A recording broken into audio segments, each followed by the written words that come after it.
Yes, we are in the festive month of July. It is Culturama time, the greatest summer lime. With that in mind, I bid you a most hearty welcome to July's edition of the Premier's monthly press conference. These press conferences are designed to bring a sense of openness and transparency to the Nevis Island administration. For those of you who are joining us for the first time, this morning's press conference will be conducted as follows. The Premier will give his usual statement, will give information from the different ministries, departments and units within the NIA, after which members of the press corps will be given the opportunity to ask their questions. In so doing, we kindly ask that you give your name and the media house that you represent, just in case we have to give follow-up information. You're kindly also asked to put your phone on vibrate or to turn them off if convenient. Ladies and gentlemen, without any further ado, join me in welcoming to the podium the Honorable Premier of Nevis, Mark H. Brantley.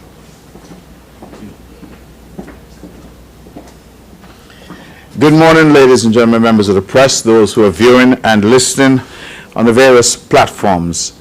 I'm delighted to be here for another month and another press conference, and I thank P.S. Wakely Daniel, who month after month so ably introduces me to you. So let's get to it. We have quite a bit of information today. Let me start by congratulating Skylar Connor and Jonathan Essien. These two young people are now making history as the first swimmers to represent St. Kitts and Nevis at the Commonwealth Games. They will be representing the Federation at the upcoming 2026 Commonwealth Games in Scotland. Skylar will compete in the 50-meter freestyle and 50-meter breaststroke, while Jonathan will compete in the 50-meter and 100-meter butterfly. We wish both Skylar and Jonathan every success. Might I also add that they're products of Nevis. This is where both would have started their swimming, and we're very, very proud that for the first time, St. Kitts and Nevis will be represented at the Commonwealth Games. As stated by P.S. Daniel, we are in the height of the Culturama season. And I just want to set out that we've had already a number of early events, and the Caribbean's greatest summer lime, Culturama, is well on the way. So the final of 5 National Bank Soca Teasers was held at Queen City Bar and Garden on Friday, July 10th. And on Saturday, July 11th, the Culturama Committee hosted an exciting bar crawl powered by Carib, which took the contestants and supporters island-wide. The TDC Senior Kaiso Fiesta semifinals was hosted on Sunday, July 12th at the David Freeman Center of Excellence. And our finalists are King This and That, Buffalo Soldier, formerly known to us as Nutsi, Cairo, Lady Neva, King Hollywood, Decider, Bonita. The alternate is Undertaker, and Empress Lyric is the reigning senior Calypso monarch. Remember last year, Empress Lyric would have created history by becoming the first lady to hold that title. The opening of the village was held on Saturday, July 18th, and during the opening, the semifinals of the National Bank Soca Monarch Contest was hosted. The finalists for the groovy segment are Deli Ranks, Rockodan, Soca Empress, Blade, Raskelly, T-Bone, and Pakis. The alternate is Sky. The reigning groovy Soca Monarch is Ottawa. The finalists for the power segment are Jeezy Sparta, Katie Dan, Soca Empress and Pakis, Blade, Raskelly, Two Ranks, and Adawa. The alternate is West Side. The reigning power monarchs are Ras Brown and Rockodan.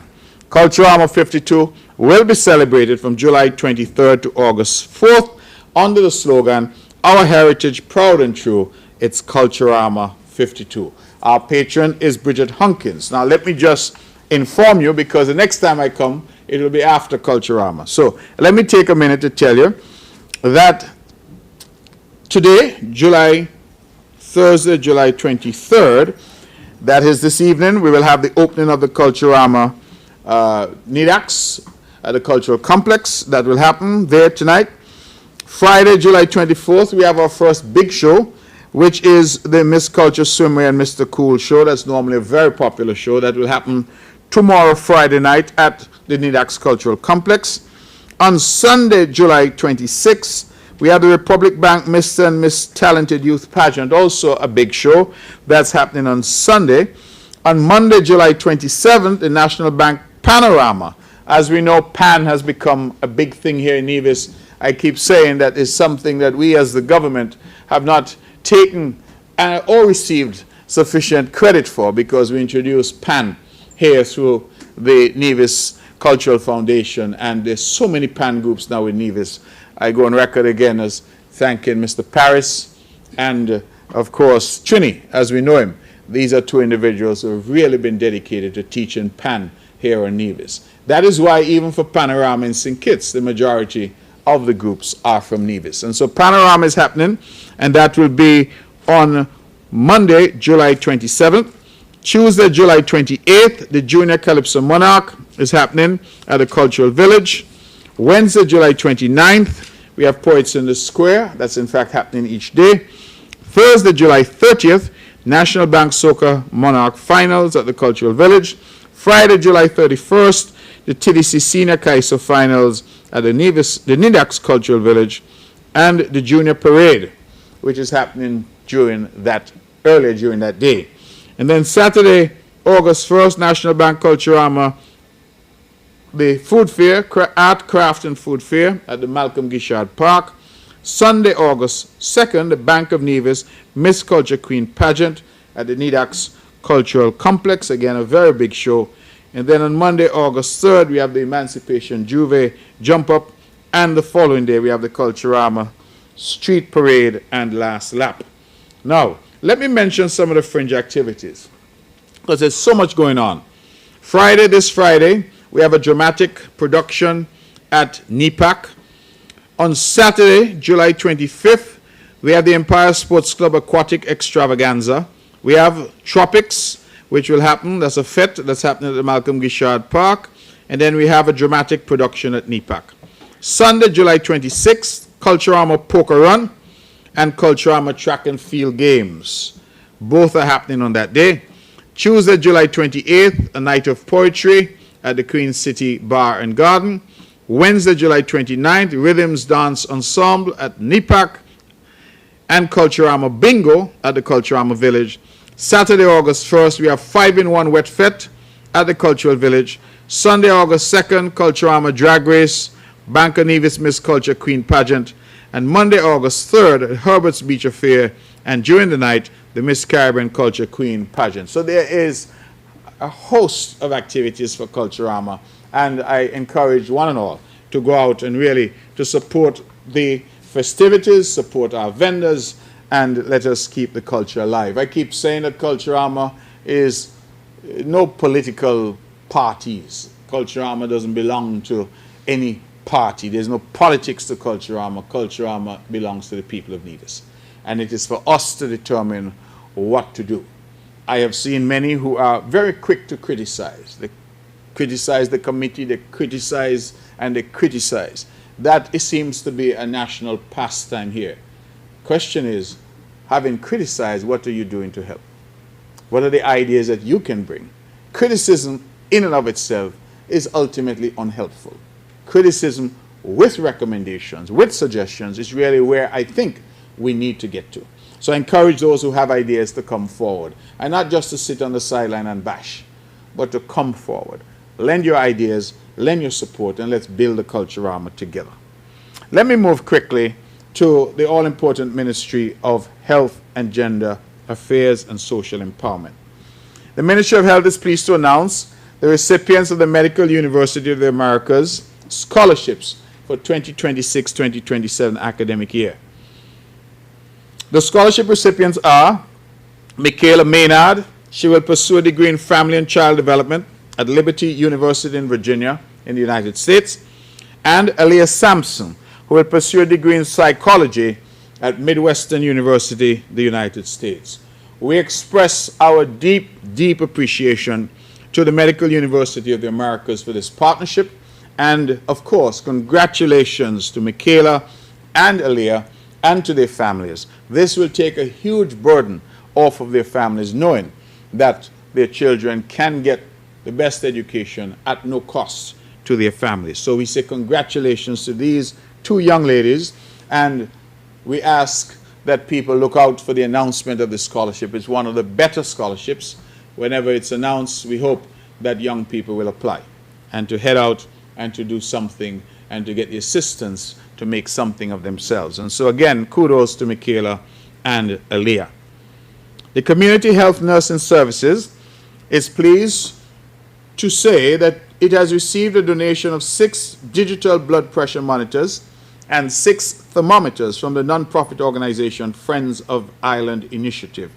Mrs. Miriam Noor, a representative of the organization, officially presented the equipment to the Coordinator of Community Health Nursing Services during a handover ceremony at the Charleston Health Center.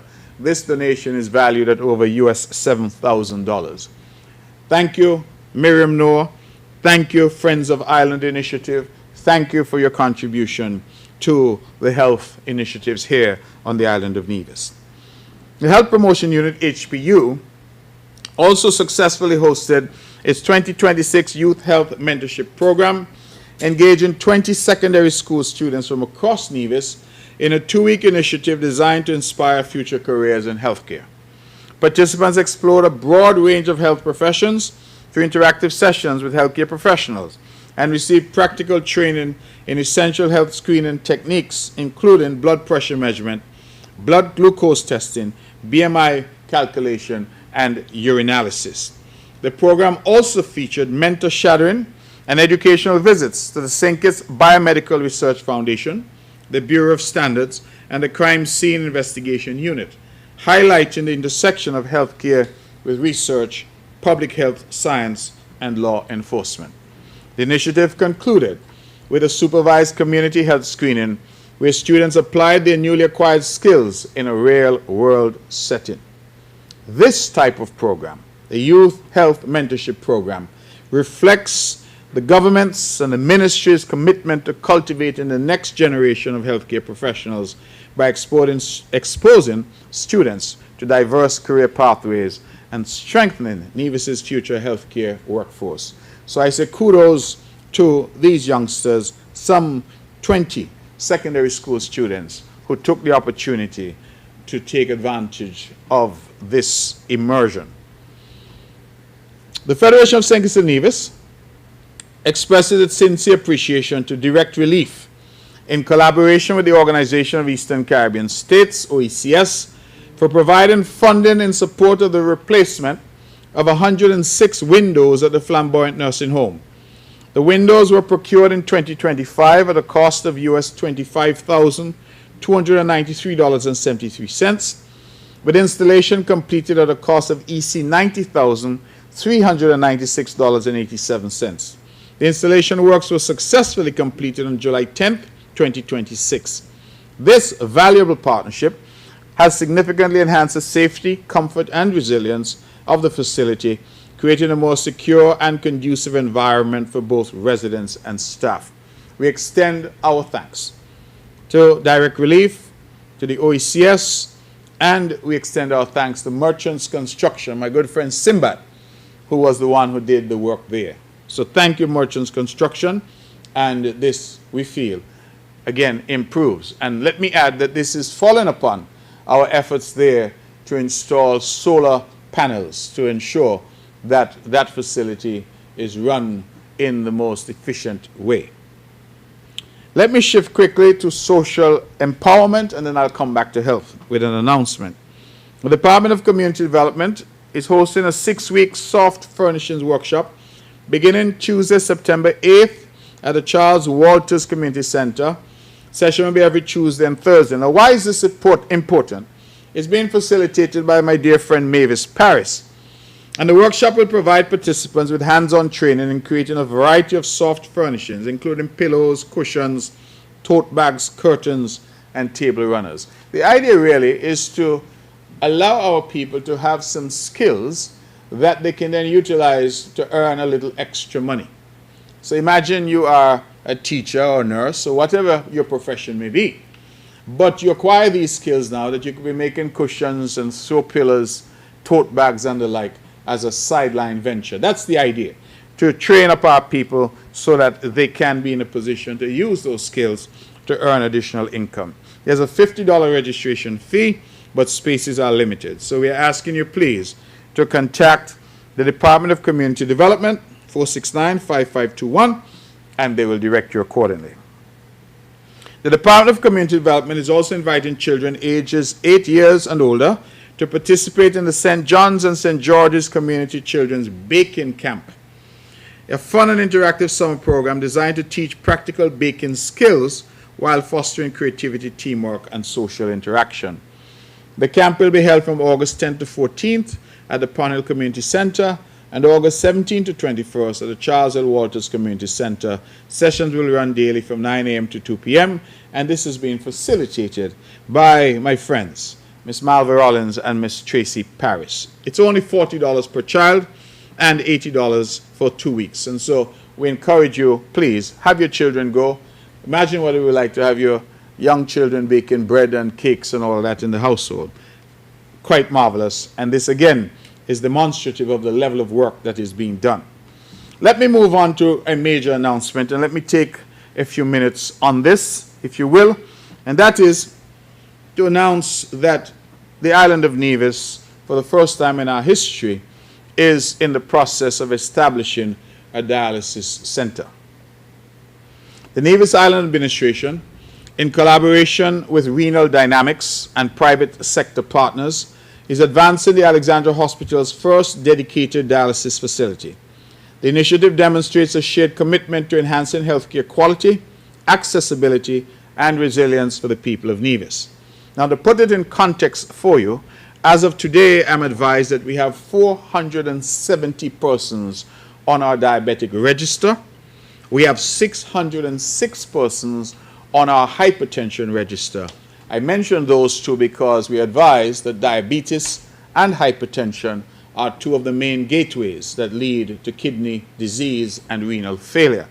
470 diabetics registered with us, 606 hypertensive clients registered with us.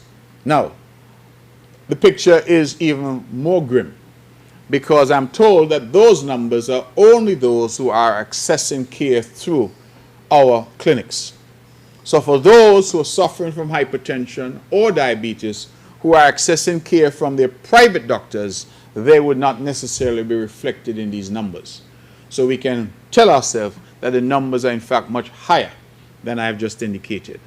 That, ladies and gentlemen, is a crisis. We have been talking a lot about the crisis of NCDs, but that is a crisis. If you think about it, 470 diabetic patients, 606 hypertension patients, just the ones who are accessing the health centers around the island. It means that the numbers can potentially be much higher than those. And if those numbers are any indication, it really would mean that a significant percentage of our population is suffering from diabetes or hypertension. And that really increases the risks to us of kidney failure, kidney disease. And when there's kidney failure end stage, the only solution is dialysis or a kidney transplant. And so those are the stark reminders to us that we need to take better care of our health. I am advised that for the most part, diabetes and hypertension are lifestyle diseases.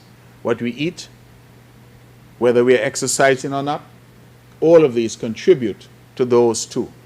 And then knowing our status, learning early, testing repeatedly, understanding our bodies, all of these are important. Ultimately, the government can do the most.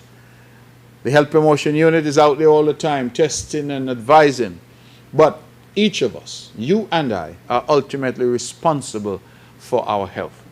And I ask our people to take responsibility. It makes no sense leading a particular lifestyle and then at 40, your diabetes or your hypertension is so out of control that your kidneys start shutting down.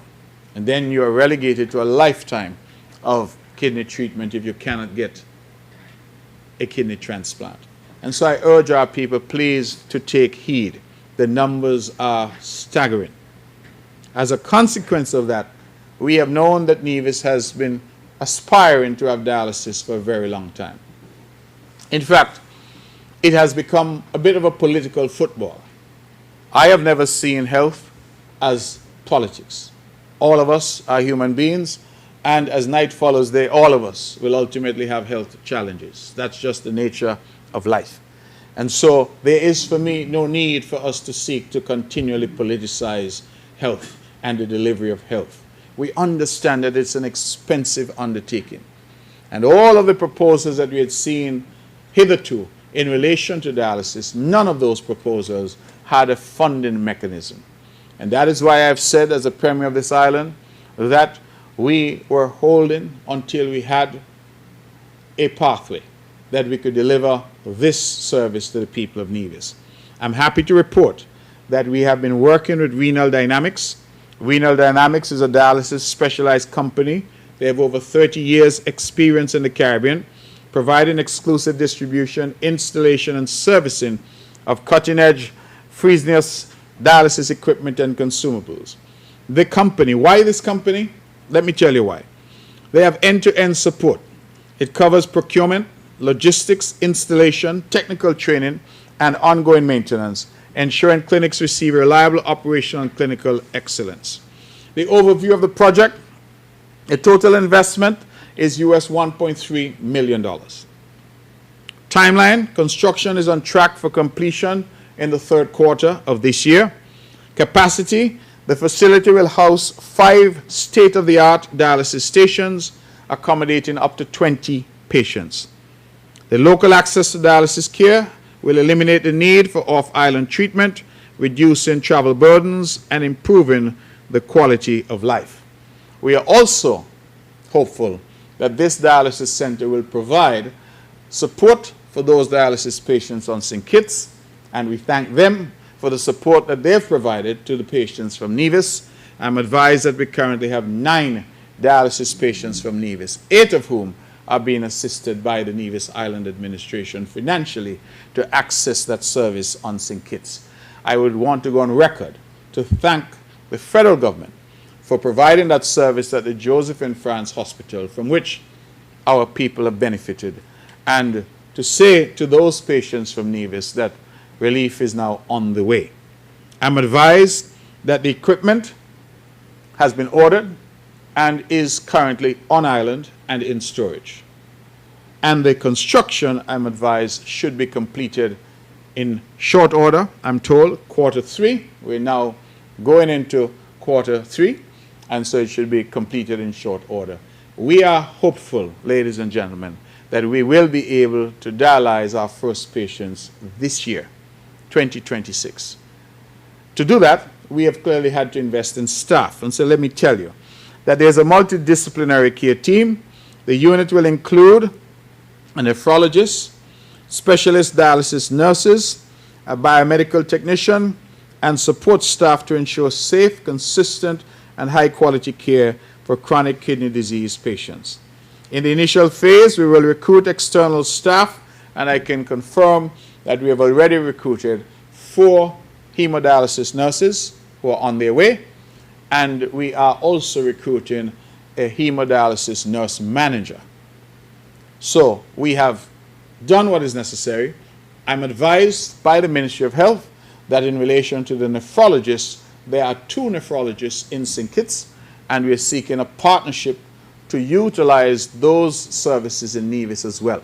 So that members of the press are clear, we currently do the same in relation to psychiatry, where we use the service, we share the service between St. Kitts and Nevis, and I'm advised that we do that from time to time in relation to various disciplines, that St. Kitts and Nevis collaborate and share the specialists that are available. So in psychiatry, I know we do that, and we are now proposing to do the same in relation to the nephrologists. And so we have thought this through, and we are now making progress. Equipment on island, construction to be finished within the third quarter. We expect to be dialyzing patients there this year. I want to indicate that the development of a Nevis dialysis unit marks a significant milestone in the island's healthcare journey. improving lives, supporting families, and building a healthier future for Nevis. Now, you may ask, quite properly, how did we get here? And we got here because when we started discussions with the developers for the proposed Destiny project, they did say to us, what does the island need? What do you feel that we can contribute to the island that would have a tangible impact? And having discussed with the cabinet, our conclusion was that it was an opportunity for the island to have a dialysis center. I want to make it clear that the developers of the Destiny project have donated the money for the construction of the facility, the money for the procurement of the equipment, and they have agreed to fund the operations of the facility for the next 2 years. What that does is it allows the government then to budget, to look at how we will continue thereafter.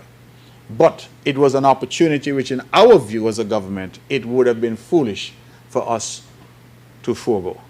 And so we were able to get that facility, which is on its way to completion, get the equipment, which is already on island, hire staff who are on their way, and be prepared to start that service and provide that service for the next 2 years at no cost to the taxpayers of Nevis.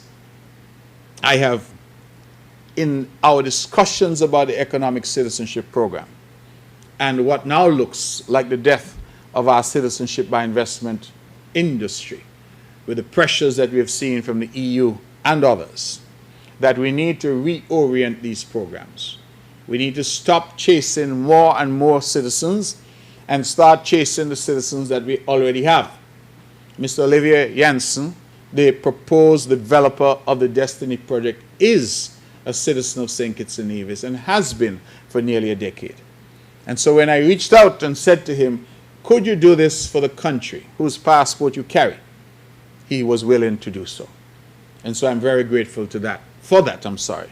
Let me also add that a similar thing happened which allowed Nevis to have a state-of-the-art 128-slice Philips CT scan machine at our hospital. I reached out in that instance to another economic citizen, Mr. Patrick Drahi. And through the Drahi Foundation, he would have spent just over $1 million to procure that CT scan for the benefit of the people of Nevis at no cost to the people of Nevis. I mention these two because it, to my mind, demonstrates that there is some wisdom in reaching out to existing economic citizens, asking them to contribute, asking them to invest more, getting them involved in a tangible way in the development of this country that they have chosen to become citizens of. And so I am very grateful, and let me go on record to say how grateful I am, and on behalf of the government and people of Nevis, to Mr. Olivier Janssen and his group for donating this dialysis facility, and for not just donating it, but agreeing to fund it for the next 2 years. I believe that that is worthy of commendation, and I thank them. I have had the opportunity, ladies and gentlemen, to have conversations with some of our dialysis patients, and I can tell you they are overjoyed. They are overjoyed at the thought that they can now get quality care right here on the island of Nevis.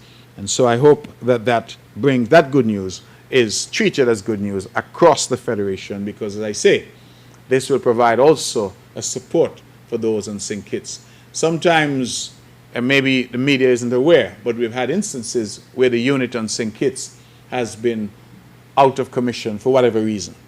And we've had situations where our patients from Nevis could not get their dialysis treatment. Bear in mind that dialysis treatment is such that you need to get it. It's not something that you can say, well, I'll get back to that next month or the month after. If you start missing treatments, then you run into serious difficulties. And so it therefore means now that with a dialysis center at JNF, a dialysis center at Alexandra, we can assist each other and we can deal with overflow and handle any difficulties. That is really, to my mind, a giant leap forward. Let me also say that I've had outreach from some Nevisians who are living in the diaspora, who want to come home, but These are people who have kidney failure. And they themselves are now overjoyed because they now have the prospect of coming home, because the service that they require to keep them alive will now be available right here. We also, one last dimension, and then I'll move on, is for visitors. Those tourists who want to come to visit, but because they need dialysis, may shy away from coming for a holiday in Nevis, they can now feel comfortable coming because we will have that service available. And so all along I have said, when we found a way, we will make this service available. I'm very happy that through our negotiations and engagement with Mr. Olivier Janssen and the Destiny Group, we have found a way. And that is, in my opinion, a huge gift to the people of Nevis. Let me move quickly now to talk about film and the Film Commission. We continue to do great work. And I'm pleased to say that we have just wrapped up production on yet another film, this one called Melody Heals a Soul. That film was done here and production wrapped yesterday. The production created paid employment opportunities for local talent and crew while showcasing the island during the Culturama Festival. St. Kitts Nevis locals who participated in the production, we had Davian Griffin, he was the lead actor. Danielle Vanessa Brown, she was an actor. Issa Kamal, actor. Tishan Wilkin was the first assistant director. Janique Wade de Young was the second assistant camera. Vaughn Anslin was the set art designer. Atisha Brown did wardrobe. Sherry Gager, makeup and hair. Elsa did Ashley catering services. And Inote Inanga was the music composer. When we talk about film and we talk about developing film, we start seeing what is possible. What is possible. And I keep preaching that to our people. We must not limit ourselves. We must look at what is possible. One person said to me, why is Nevis wasting time talking about film when you don't even have a movie theater? My response is, well, people are not even watching films in movie theaters anymore. But nevertheless, so what if we don't have a movie theater? You hear the names I've just called out? They're all Nevisians, Kittitians, locals, getting an opportunity to be in film. We will never know the talent we have unless we create the opportunity for that talent to rise. And I am not apologizing for these efforts because I think we have done incredibly well. Melody Heals a Soul represents the 15th production that we have done on the island of Nevis since we started this journey back in 2020. Tay Diggs, who was famous for his role in How Stella Got Her Groove Back, and Microhouse Films app launch with Tides of Temptation, microdrama. On the 7th of July, actor Tay Diggs and his microdrama production company Microhouse Films launched their microdrama app with its first slate of vertical microdramas, including Tides of Temptation, which was filmed on Nevis earlier this year. The series was launched during a red carpet event in Los Angeles as part of a collaboration with Lifetime TV. Tides of Temptation is available to stream through the Microhouse Films app, available on the Apple App Store. So please, everybody, go and download Microhouse Films app and look at Tides of Temptation, which was filmed right here on Nevis. We are currently in discussion with Microhouse Films regarding the production of 2 additional microdramas on Nevis later this year. In terms of international media coverage, the launch of Tides of Temptation received international media coverage, including features in Caribbean Today, based in Miami, Florida, which has a print readership of more than 112,000, and Toronto Caribbean, based in Canada, which has an online readership of 100,000 readers. This coverage further expands the international visibility of Nevis as an emerging film destination and highlights the growing impact of mobile-first productions filmed on the island. So not only are we in film, we are on the cutting edge of what is happening, and I say kudos to the Film Commission, and certainly we look forward to continuing the work that is necessary to bring more films, more productions to the island of Nevis. If I can switch quickly to tourism, just to say that Nevis continues to strengthen its global profile with features in prominent travel and lifestyle publications, including Forbes, Rolling Out, Travel Age West, New York Trend, Travel and Tour World, and Travel Off Path. A recent feature by Travel Off Path, Nevis was highlighted among the region's safest islands, praised for its peaceful atmosphere, rich cultural heritage, stunning natural beauty, and exceptional value. The feature reinforces what we have long promoted, that Nevis offers visitors an authentic Caribbean experience, away from the crowds, where genuine hospitality, pristine landscapes, and immersive cultural experiences remain at the heart of the destination. In addition, Montpelier Nevis received international recognition in Luxury Guide USA, where it was featured among the Caribbean's premier boutique escapes in the article Boutique by Nature, Caribbean Escapes Rooted in Place. Forbes, well known, featured the island's signature Mango Festival in an article exploring the global rise of mango-inspired culinary experiences. The feature highlights Nevis as the home of one-of-a-kind festival dedicated entirely to mango, celebrating the island's more than 44 varieties. And as I read that article, I was impressed that Nevis, it said, had really captured, as if we were riding a wave, because mango, according to that article, is like a growing wave now around the world, in cooking, for desserts, and for just cooking generally. So pick up a copy of Forbes or go online and look at it. A great article there about Nevis and the Mango Festival. The 2026 Nevis Mango Festival has concluded, and the reviews have been excellent. Let me go on record to commend the NTA, the board, its leadership, in terms of CEO Andy Raverier, and of course Fayon Jones, the Mango Man as they call him, and the entire team there at the NTA. I was there, I saw the work that they put in, and I want to congratulate each and every member of that team. The guests that we recorded came from the United States, Canada, United Kingdom, Pakistan, Slovakia, Antigua and Barbuda, Barbados, St. Martin, St. Kitts, Statia, Bermuda, the U.S. Virgin Islands, Anguilla, Ecuador, Brazil, the British Virgin Islands, Colombia, Puerto Rico, the Caribbean Netherlands, Dominica, Curacao, Grenada, Guadeloupe, the Netherlands, Spain, Switzerland, and Trinidad and Tobago. The Mango Festival was like a mini United Nations. We had people from so many different parts. The festival generated increased hotel occupancy, and when we look at the attendance, and this I think is newsworthy, this signature event for the love of mangoes, that's on the Sunday event, welcomed a record-breaking 5,223 attendees.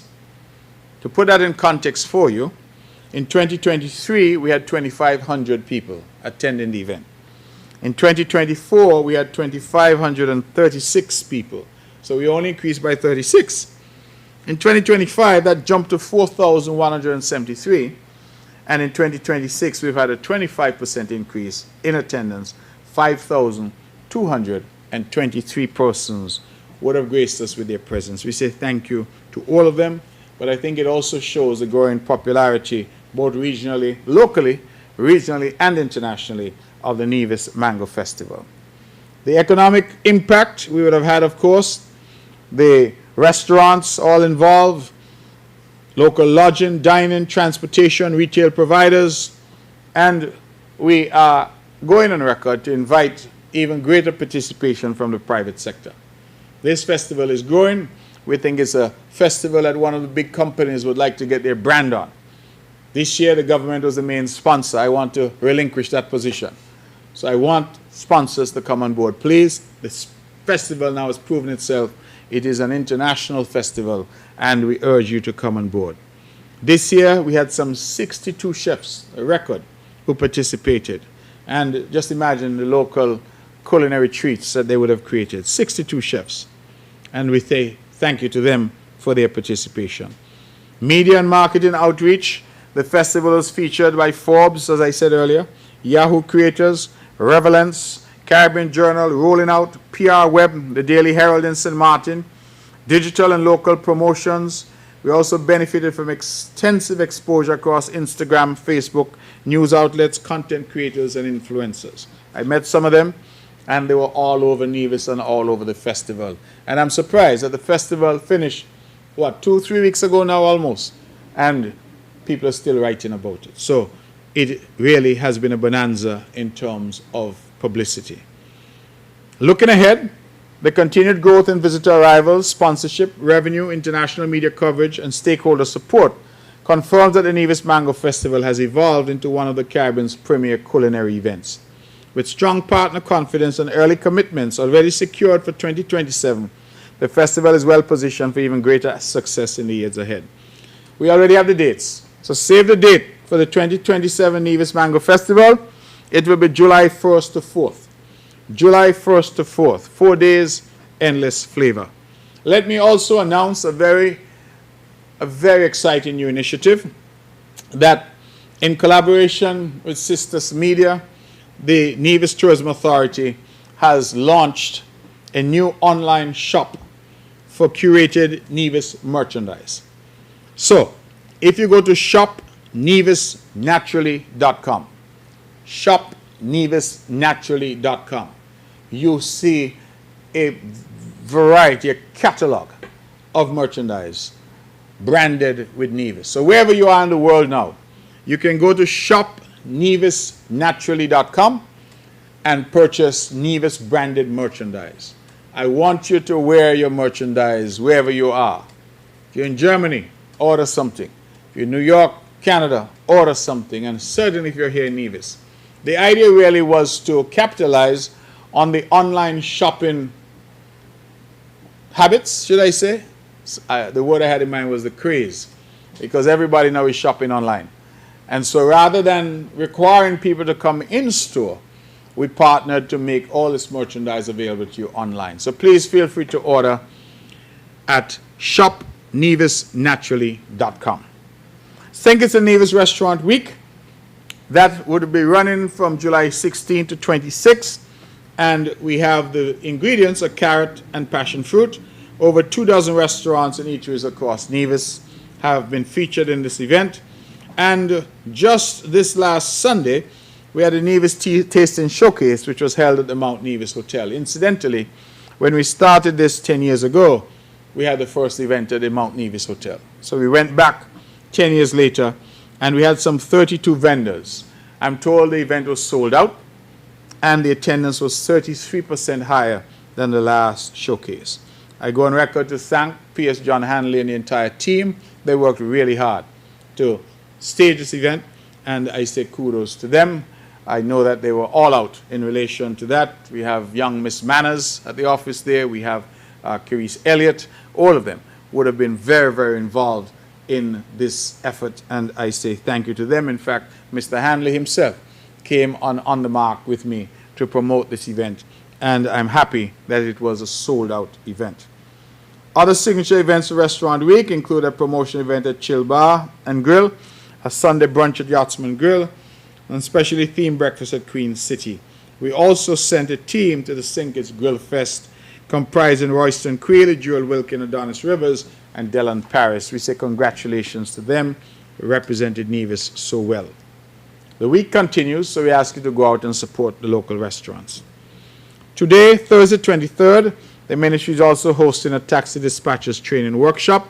As you know, the taxi dispatchers are a critical part of what we do here on the island of Nevis. And on July 16th, I was privileged to attend an event which was done in collaboration between the Ministry of Tourism and the Small Enterprise Development Unit, where they hosted a workshop entitled From Idea to Impact with Branding, Marketing, and AI for Small Businesses. I was very pleased to bring remarks there and to speak to the small business owners, and I made an observation, members of the press, that there were perhaps 20 plus and only one male. All the small business owners there were female. It suggests to me, men, if you're out there and you're listening, you need to start to do a bit more. The women are opening their businesses, they're owning their businesses, and they were there in their numbers. The facilitators for the workshop were Keisha Johnson and Crystal Joseph, and we thank them both. Just a quick word, you know I tend to report on our tourism development levy.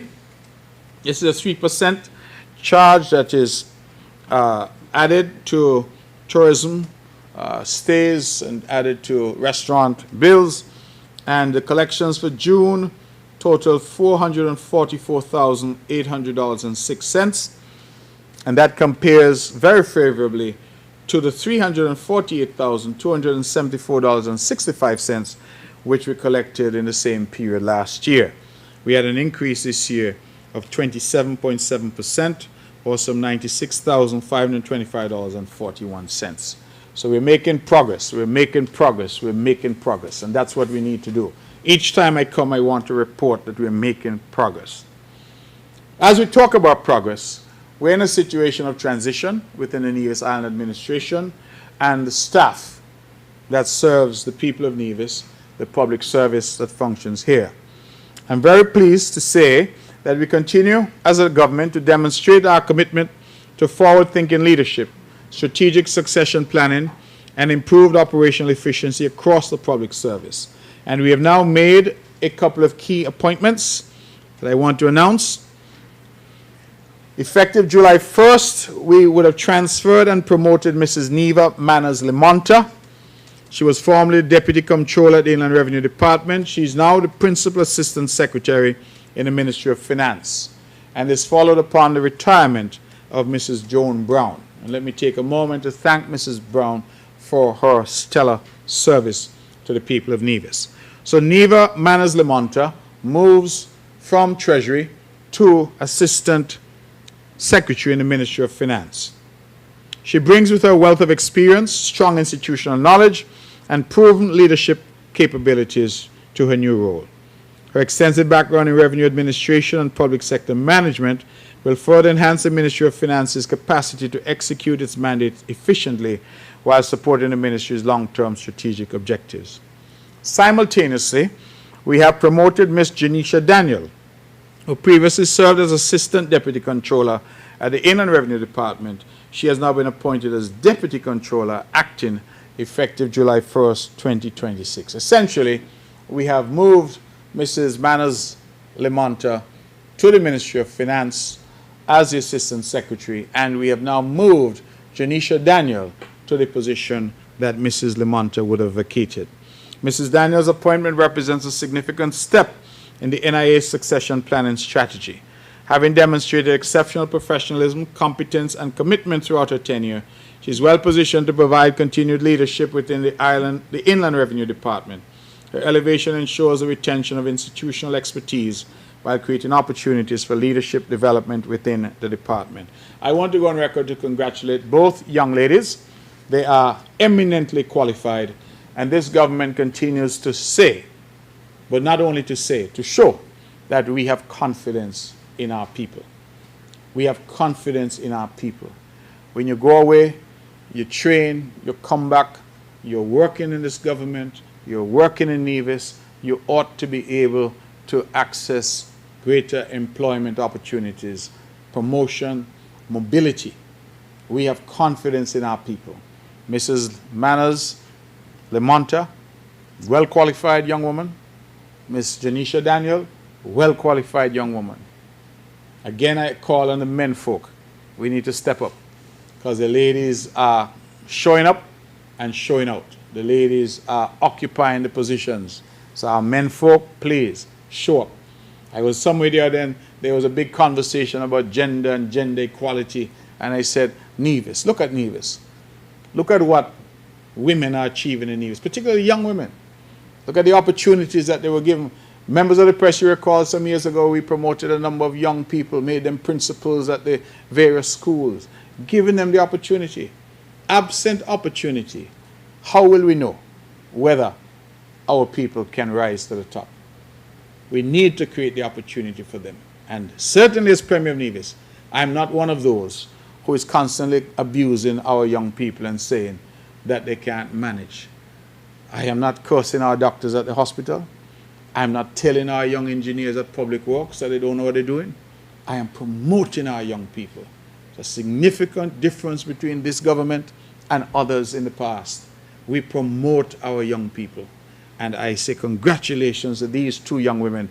And I ask you to hold on because there are more announcements that are coming. Let me move now to disaster management. The Nevis Disaster Management, in partnership with Caribbean Disaster Emergency Management and the United Nations Development Program, hosted an introductory virtual training on post-disaster needs assessment and disaster recovery management, July 20 to 21st. Session gave participants an overview of key methods in disaster recovery plan processes. It brought together 40 participants on day 1 and 33 on day 2 as we continue to plan and coordinate in terms of our disaster response capacity. The Nevis Disaster Management Department, in collaboration with the World Academy for Safety and Health, WASH, I think they're called, they would have conducted water safety and lifeguard training, July 9th to 10th. Training engaged 16 youths, aged 5 to 15, and 8 adults. First aid and CPR session was held on July 8th, with 29 participants completing the training. Lifeguard and CPR training are essential to building resilience in Nevis communities by equipping residents with the skills to respond quickly and effectively during water-related and health emergencies. Let me thank the World Academy for Safety and Health, WASH, because they've been coming, they've been partnering with us, and they've made that training and certification available. And so we are grateful to them. We thank our sponsors, the Nevis Disaster Management Department, extend sincere thanks to the Bank of Nevis, Boulder Corporation, and of course the Nevis Island Administration. Summer Camp, 10th to 21st of August. Nevis Disaster Management Department hosts its annual Summer Safety Camp during that period of 10th to 21st August. And the camp will introduce youths 5 to 15 to essential safety and survival skills. Again, we thank the sponsors, Bank of Nevis, Boulder Corporation, and Nevis Island Administration. Please, we're asking for parents to register your children so that they can benefit from that. We are still, ladies and gentlemen, in the hurricane season. I remind you, we're in the early days of the hurricane season, and we continue with our public awareness and continue to ask our population to stay vigilant. A reminder of our disaster shelters, our emergency shelters: Girls Guides Headquarters, Pond Hill Community Center, Ebenezer Church of God, Charles Walters Community Center, Franklin Brown Community Center, Cotton Ground Community Center, Barnesgut Community Center, and the Jessup Community Center. Let me move quickly to water, just to advise that the drilling at Descents continues. We've had some problems, continued problems there with caving in of the wells, but I'm told that a new process is now underway. A 12-inch casing was originally used. We got down to about 250 feet. A 10-inch casing will now be placed inside the 12-inch casing, which should ensure deeper penetration of the casing and prevent further cave-ins. I also am to advise that consultants from H.W. Wallingford, a UK engineering firm, were here on Nevis to conduct training in leak detection in the water network. The first test will be done in the Cherry Gardens area between 11 p.m. Thursday and 6 a.m. Friday. This training will give the Nevis Water Department workers skills needed to find leaks in the system more effectively and efficiently.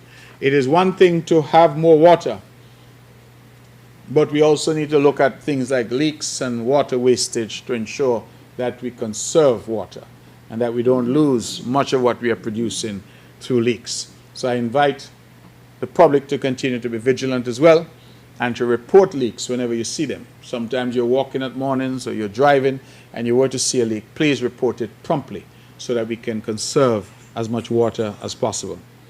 The Premier's Ministry has asked me to advise that the special annual residency status, which initially ended on the 1st of May 2026, has now been extended until 30th October 2026.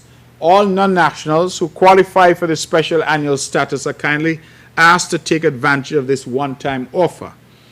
There are 3 pathways to obtaining the special annual residency. 1, persons who enter the Federation between January and November 2025. 2, persons who failed to update themselves and were out of status prior to January 2025. 3, non-national students who went to school 3 years or more. It is called special because you normally obtain your annual residency only after 3 consecutive work permits. So this special is allowing non-nationals to have an accelerated pathway to residency. The cost, I'm told, is 2,700 EC dollars. So if you're out there, please take advantage. I do not like when we put these things in place and then people tell you they didn't know, they didn't hear, and 2-3 years later, they are still out of status. Take advantage of these opportunities, please. Let me lastly, members of the press, look at the Ministry of Education, Library, Services, Information Technology, Youth and Sports. I'm pleased to report that the 2026 Summer Job Attachment Program is now in its third week. Since its commencement on July 6, 39 interns have been placed with private businesses and government departments across the island, where they're gaining valuable hands-on experience and developing essential workplace skills. The program continues to provide participants with meaningful exposure to professional work environments while helping them build confidence, responsibility, and strong work ethic. I'm also to announce that the Department of Youth has opened nominations for the Youth Impact Awards. And the awards recognize outstanding young people between the ages of 18 and 35 who are making meaningful contributions to the development of Nevis in areas such as entrepreneurship, volunteerism, cultural preservation, patriotism, and other fields of excellence. Please, if you're interested in nominating someone, reach out and get the forms. They're available at the Department of Youth, Nevis Facebook page, or by contacting the department at 469-5521. Help us celebrate our young people. The Department of Sports wishes to extend heartfelt congratulations to the Departments of Education and Sport for once again delivering an outstanding edition of the TDC Renarka Morton Primary Schools Cricket Tournament. As the only hardball primary school cricket tournament in the region, this competition continues to showcase the remarkable talent of our young cricketers while promoting teamwork, discipline, sportsmanship, and resilience.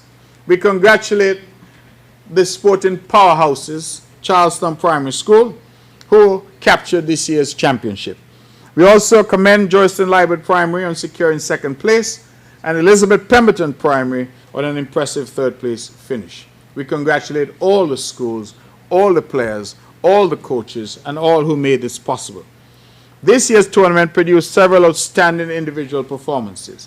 We offer special congratulations to Zakeem Bailey. Remember that name, Zakeem Bailey. He delivered a truly exceptional tournament. Bailey scored, hear this, more than 500 runs, including an unbeaten 118 not out. He also claimed the most wickets and was deservedly named the tournament's most valuable player. So this youngster not only scored over 500 runs, century not out of 118, but he came and then he took the most wickets as well. So all-around brilliance. Zakeem, wherever you are, if you're listening, take a bow. We congratulate you and we look forward to seeing you turn out for the West Indies. We also congratulate the other award recipients, including Shania Freeman, who was named Female Most Valuable Player, Keandra Elliott, Best Wicket Keeper, and Ajani Sadler and DeJounte Lawrence, who shared the award for Best Bowling Figures in an Innings. We thank TDC Group. Without their partnership, this would not be possible. Now, building on the success of that tournament, the Department of Education and Sports selected 2 all-star teams where they selected from the best in show during those tournaments. And those 2 all-star teams will now compete in 3 matches. I'm told 2 matches are already completed, and the series will conclude tomorrow, Friday, at the ETW Park. The head coach, Adelvin Phillip, and assistant coach Sharma, they're leading Team A, and Team B is being led by head coach Troy Libert and assistant coach Davronique. So, this is yet another offshoot, if you will, of the primary schools tournament. I want to really congratulate the Honorable Troy Libert, the Honorable, not yet Honorable, let me not say that yet, but Zanella Claxton, P.S. Zanella Claxton, forgive me. Maybe I'm speaking things into existence. I want to congratulate Jamir, my good friend. I want to congratulate Eto, my good friend. I want to say that these persons are doing a tremendous job. They're really doing a tremendous job. So Eto is Alger Newton, forgive me. and Jamia is Jamia Claxton. But they're doing a tremendous job in bringing all of these activities to the fore, staging these competitions, giving our young people an opportunity to shine. And what I particularly like about the cricket tournament is that it is mixed. They allow males and females to play together, giving everybody an opportunity. And so I congratulate them. But again, remember that name, Zakeem Bailey. I really believe that that youngster is headed for great things. We encourage, of course, for this last match tomorrow, the public to go out and support our youngsters. The St. Kitts Nevis Anguilla National Bank Summer Camp, hosted by the Department of Sports under the theme Get Active, Have Fun and Make Memories. That continues. The netball camp is continuing until July 24th. The lawn tennis camp, July 27th to 31st. And the cricket camp, July 27th to 31st. I'm told that there's still opportunities to sign up your children. And so please call 469-5521 extension 6710 or scan the registration code to sign up. We thank the National Bank Group of Companies. They have been a tremendous partner, and we're truly grateful for their sponsorship. Over the past several weeks, schools across Nevis have celebrated one of the most significant milestones in the academic journey of our students through their annual graduation ceremonies. The Ministry of Education extends heartfelt congratulations to every student who graduated this year. Your achievements are a testament to your hard work, perseverance, and commitment to excellence. As you embark on the next stage of your educational journey, we encourage you to remain focused, embrace new opportunities, and continue striving to achieve your full potential. We take this opportunity to express sincere appreciation to our principals, teachers, support staff, parents, guardians, and families more broadly. Your guidance, encouragement, and unwavering commitment have played an invaluable role in the success of our graduates. The students' achievements reflect the strong partnerships that exist between our schools, our homes, and our communities. It is my pleasure now to formally recognize outstanding academic achievers from across the island. At the Nevis International Secondary School, the valedictorian was Josiah Davis Nisbet. The salutatorian was Jarrell Powell. Nevis Academy, valedictorian Kaije Powell. Salutatorian Elijah Rivers. Top girl Nandita Singh. St. Thomas's Primary School, valedictorian Renee James. Salutatorian Maisha Jeffers. Top boy Israel Webb. Elizabeth Pemberton Primary School, valedictorian Micah Prince. Salutatorians Sanaya Libert and Tazneje Wilkin. Montessori Academy, valedictorian Zorina Elliott. Salutatorian Naeem Morton. Charleston Primary School, valedictorian Chelsea Lakram. Salutatorian Bethia Barry. Top boy Lajari Winter. Violet O. Jeffers Nichols Primary School, valedictorian Carrie Daniel. Salutatorian Cyan Jones. Top boy Jamil Doris. St. James Primary, valedictorian Ariella Phillip. Salutatorian Glenn Hensley. Joycelyn Libert Primary School, valedictorian Aaron Daljit. Salutatorian Tiandre Elliott. Top girl Kenaya Maynard. Maud Cross Prep, valedictorian was Jalen Nisbet. Salutatorian Shania Freeman. Top boy El Kaije Maynard. And at Ivor Walters, my alma mater, the valedictorian was Ariel Suku. Salutatorian was C.L. Libert. Top boy was Ezra Hanley. We congratulate them all. We congratulate them all. But I want to say special congratulations to Mr. Glenn Hensley. He was a salutatorian at St. James Primary School. His journey reminds us that every child deserves the opportunity to learn, grow, and succeed. He began his primary education at the Joycelyn Library Primary School before he was transferred to the Cicely Brown Integrated School, where he received the specialized support needed to overcome some early academic challenges. Through the dedication of the staff of the Cicely Brown Integrated School, together with Glenn's own determination and perseverance, he made remarkable academic progress.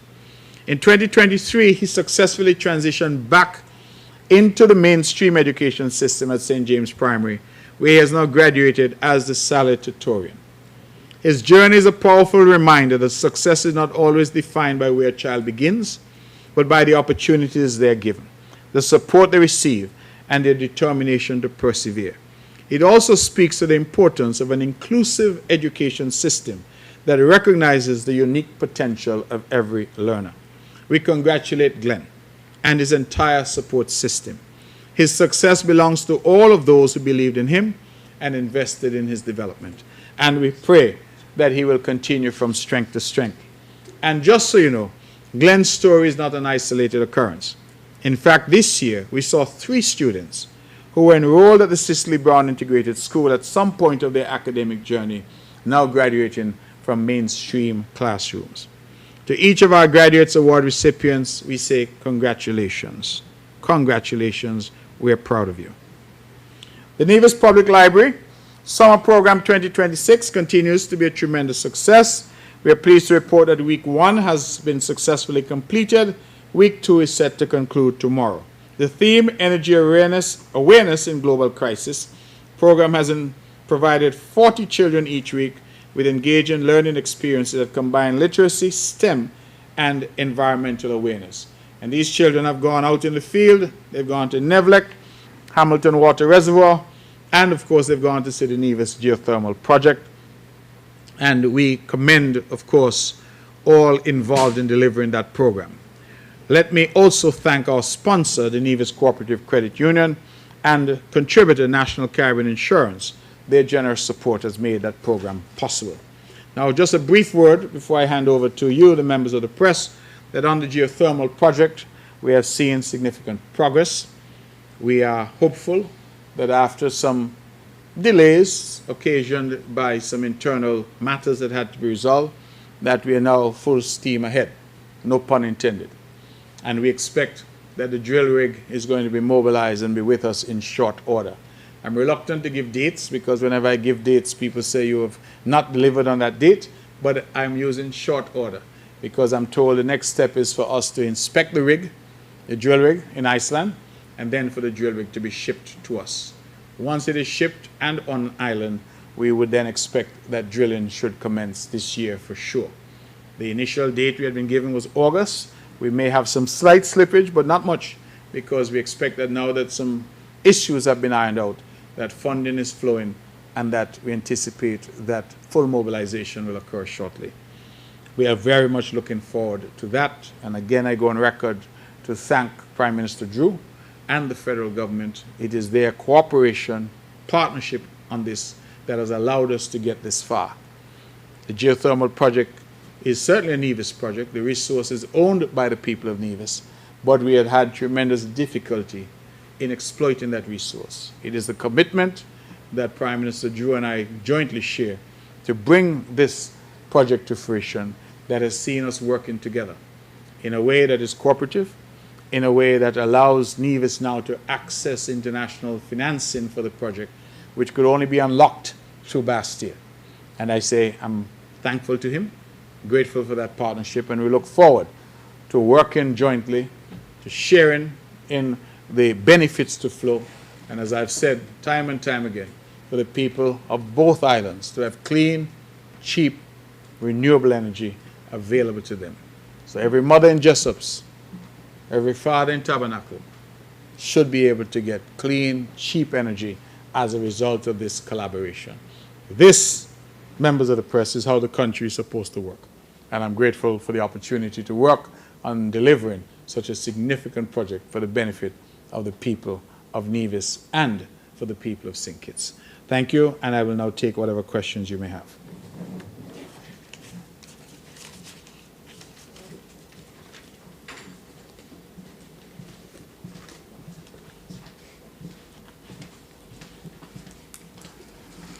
Good morning, Mr. Premier. Good morning. Shamika Bajin, Vaughan Radio. I just have a few questions to ask this morning. First question. Regarding the construction of the dialysis unit and the investors for the Destiny project, was anything promised in return for the funding they have provided? Question 2, are there any terms and conditions attached to their financial contribution? If so, what are they?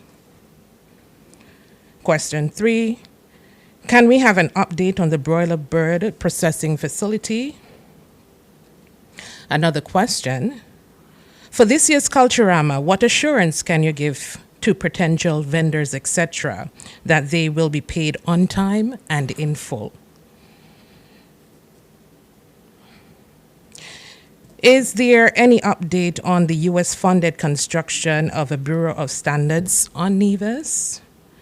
And given the recent marine incidents that has taken place not only here in the Federation, but across the region, is there any intention, at least at the NIA level, to improve maritime safety? For example, the wearing of life vests for both crews as they carry out their duties, etc. And that's it for me for now. Thank you. Okay, thank you very much, Ms. Budgeon. Let me try to answer the questions in the order in which you have asked them. You said the construction of the dialysis unit, any promises? Yes, we promise that the unit will deliver first-class service to the people of Nevis. That is what we are seeking to do, create a state-of-the-art facility there. That's the only promise that I'm aware of. That is our commitment to deliver better health care to the people of Nevis. You say, are there terms attached to the facility for the financial assistance? The answer is no. This is a donation to the people of Nevis. There are no terms attached.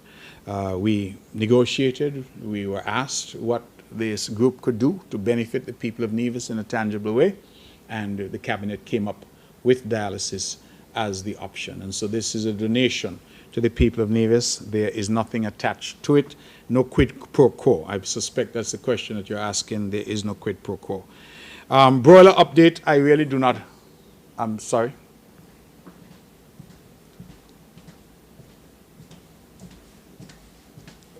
Okay, so just a follow-up. So my question be to that, in terms of the Destiny developers. Now, let's say, for example, that the project does not go through. Will they still fund that project for the 2 years as promised? That's the commitment that we have. It has nothing to do, that's why I say there is no quid pro quo. This is a donation by a citizen of St. Kitts and Nevis who we asked to make a tangible contribution to the island of Nevis, and this is what we negotiated. So there is no you give us this and you get that. There is no quid pro quo. That's why I use that language. Yeah. So there is no connection. This is a donation by the Destiny developers to the people of Nevis, and for that, as I said, we are quite grateful because it gives us a pathway to deliver dialysis much sooner than we thought we would be able to. By, again, let me reiterate, building the facility, equipping the facility, and paying the operational cost of the facility for 2 years. So that allows us time to plan and to budget, to take over responsibility in terms of the financing. Now let me clarify that immediately so I'm not misunderstood. The facilities will immediately be under our control. But when I say take over responsibility, I mean the financial responsibility for running it. So there is no connection between the two based on what we have negotiated with Mr. Jensen and his team. You asked about the broiler update. I do not have an update for you today. I am aware the last update that I received was from the ministers who have responsibility from the cabinet with delivering that project, Ministers Brand and Minister Evelyn. And I was advised that we had some delay because of some materials that should have arrived from Canada. Those materials are now in hand, and the last I was told there was some payment to be made to the contractor. I'm not sure as I speak to you today where we are on that, but I can find out and let you know. Can I give an assurance to vendors of culture that they'll be paid on time and in full? I can tell you to tell them that they will be paid. Whether it's on time or in full is a different matter, because obviously each year we have a payment mechanism that we employ. And so I'm not so sure about the in time and in full. They'll be paid in full. The in time, no, that's the part, because that's often, there's some delay that we often occasion. And normally we try to complete our payments by the end of the year. So vendors, people who have been dealing with Culturama from time immemorial, they understand how it works. And sometimes we don't pay them all the money at once. We pay them in bits and pieces, but people do get paid. And so I think that people continue to treat and engage with us because they know that they will get their money, even if they may not get all of it at once. So the in full part I can commit to. The in time part, you'll have to define that better for me. But if you're saying that I get all the money at once, then that has never happened. And we don't anticipate that will happen this year either. We tend to pay as we go throughout the year and ensure that all the vendors are ultimately satisfied in terms of whatever their bills may be. The Bureau of Standards Nevis, I have had no recent update on that. That is a building we know to be constructed right here at Pinnes, just across from the Social Security building. They have done some excavation work, but since then I have not had an update. That is being administered through the Nevis Disaster Management, and so I'll have to also find out on that. Maritime safety, you asked, what is the NIA doing? I just want to remind you that there is a maritime department on St. Kitts. It's a federal responsibility. I have not had any indication from them as to whether any changes are necessary. You asked, will the crew be wearing life jackets? That is a useful suggestion. I'm not sure if that's something that I will take on board. They would, of course, have best practices that they try to insist on. Let me, however, use the opportunity in response to your question to extend my heartfelt condolences to those who have suffered from the tragic sinking of the MV Barima in Guyana. We have a lot of Guyanese brothers and sisters who live in St. Kitts and Nevis, and I know that there are some right here in Nevis who lost loved ones in that tragedy. So our heart goes out to them, our prayers go out to them, and we certainly stand willing to do whatever we can do to assist those who are mourning at this difficult time. This tragedy is really a regional tragedy. Whenever we hear of these types of accidents, particularly bearing in mind that we are a seafaring people, that here in St. Kitts and Nevis, people use the ferries on a daily basis to go about their business. Tourists use it, visitors, you name it. We are always back and forth between St. Kitts and Nevis. Some people make the trip several times a day. They run over to St. Kitts, they forgot something, they come back and they head back over. So the truth is that it's a tragedy that really grabs our attention because we know it could be us, it could be Antigua, it could be anywhere. And so my heart goes out, and I want to extend condolences to the families, certainly to the government and people of Guyana at this difficult time, but particularly to our Guyanese friends and family who are here with us in the Federation. We extend deepest condolences to them at this very difficult time for them on the occasion of the sinking of the MV Barima. Any more questions for me? Good morning, Premier. L.K. Hewlett, Department of Information. Good morning. It's fantastic news that Nevis is constructing its own dialysis unit, but has the NIA done, say, a cost analysis with respect to what patients would have to pay to make sure that it is accessible to those persons who need it? The police recently announced the seizure of a significant number of firearms and ammunition on Nevis, which, as you can imagine, raised quite an alarm. Do you have any updates on that issue?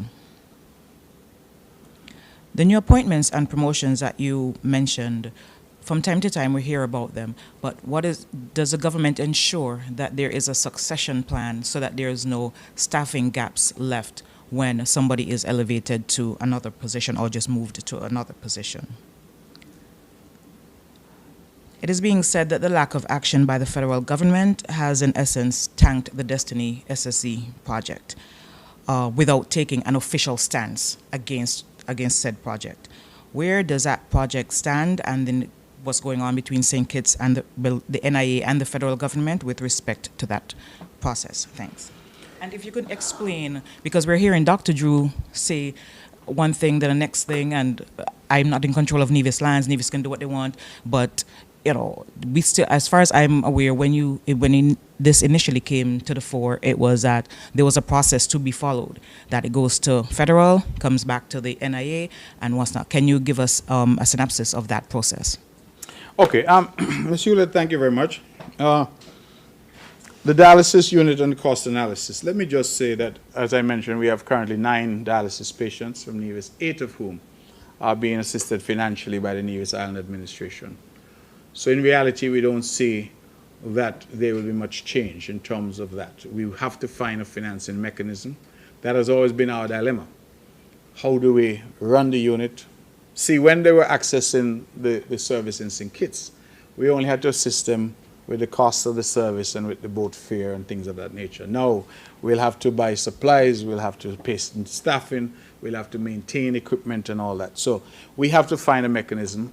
As I've said, what this allows us to do is to give us a 2-year window during which we can do the planning. So that planning has already started. But it is early days yet. We're not yet in a position to say, well, this is how we will finance it. But I can tell you that when we looked on balance at what was on offer, we thought we couldn't turn it down.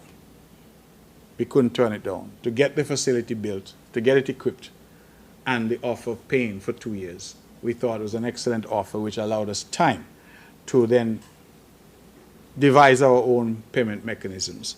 I'm not sure whether or not the people at Destiny or maybe some other group would be so kind as to finance it after the 2 years. But since we don't know that, we have to prepare and say, well, after 2 years, the taxpayers are going to have to take over. So we're working on that as we speak. Firearms ammunition. I think the whole situation with this alarm was a bit unfortunate. So when this incident happened, and for those who might be wondering, the customs, the reports in the media were that some number of firearms were found in a container. And I think that the media sensationalized the story a bit, and I think arguably the police, in terms of how the police handled the story, it created a narrative out there which was arguably unhelpful, because the police have since come back to say that no charges have been brought, which has then created another set of commentary that there's a difference in treatment. I think if we had waited, investigated, and then reported, it would have been much better. Now, my understanding, members of the press, is that some individuals who are retired individuals, in fact, they've had long history in law enforcement, correctional facilities in Canada, that those individuals have purchased a home here and have decided to move to Nevis, a move that we encourage. We want people, and they clearly have invested in a home and come here. Now, my understanding is that they wrote to the police in Nevis, indicating to the police that they are collectors of firearms and they intend to import with them, with their personal effects, these firearms, some of which I'm told are antique in nature. And that they wrote that letter. The mistake that they made was that they did not wait for a response from the police. They went ahead and packed up their belongings in their containers, and they shipped the containers to Nevis, to their new home. What is instructive is that they declared the firearms in their customs declaration.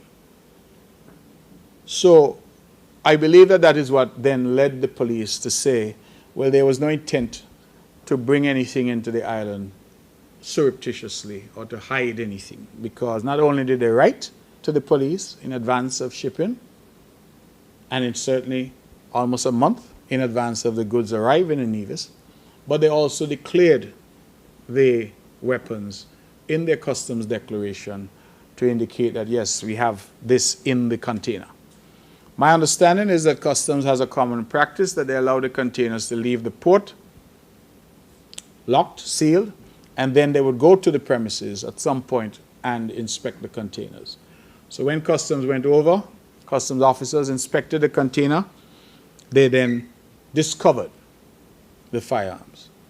But clearly, if the firearms were on the manifest, then it wasn't so much a discovery, it was rather checking to see that what was declared was in fact there.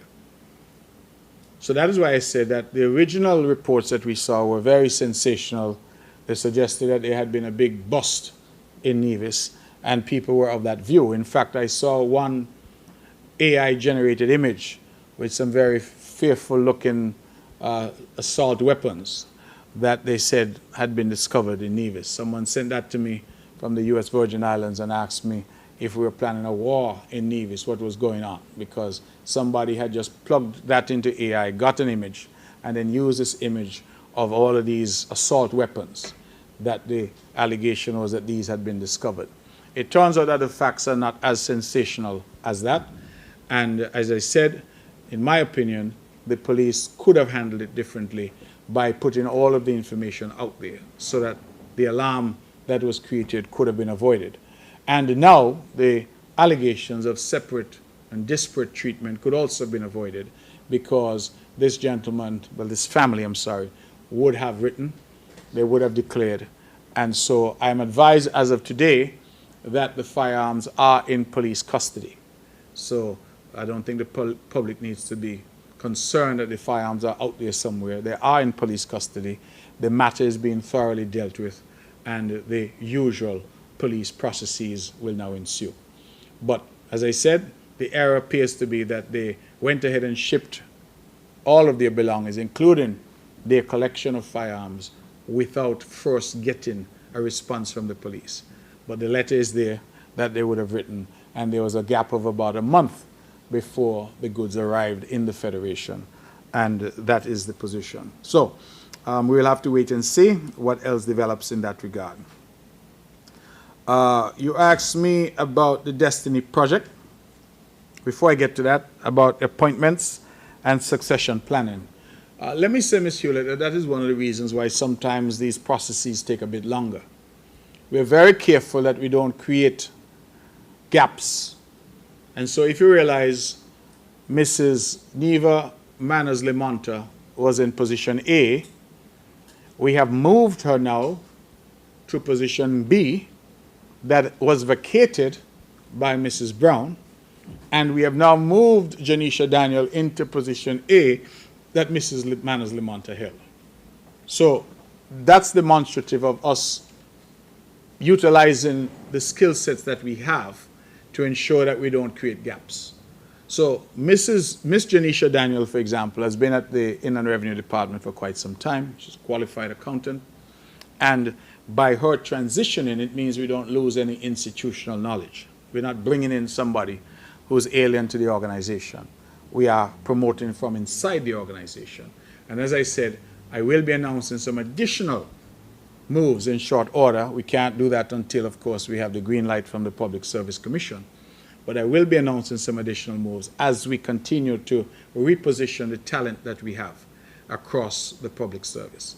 So you'll hear more from us, but we are very, very astute to that concern and very keen to avoid creating any gaps in the public service. We also have, and I don't think that there's a secret, that nearly the entire cohort of prominent secretaries are now old men and time to go.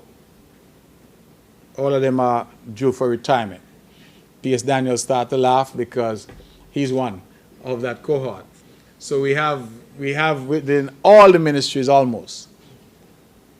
Premier's ministry, 1, HR, 2, Works, 3, who else we have?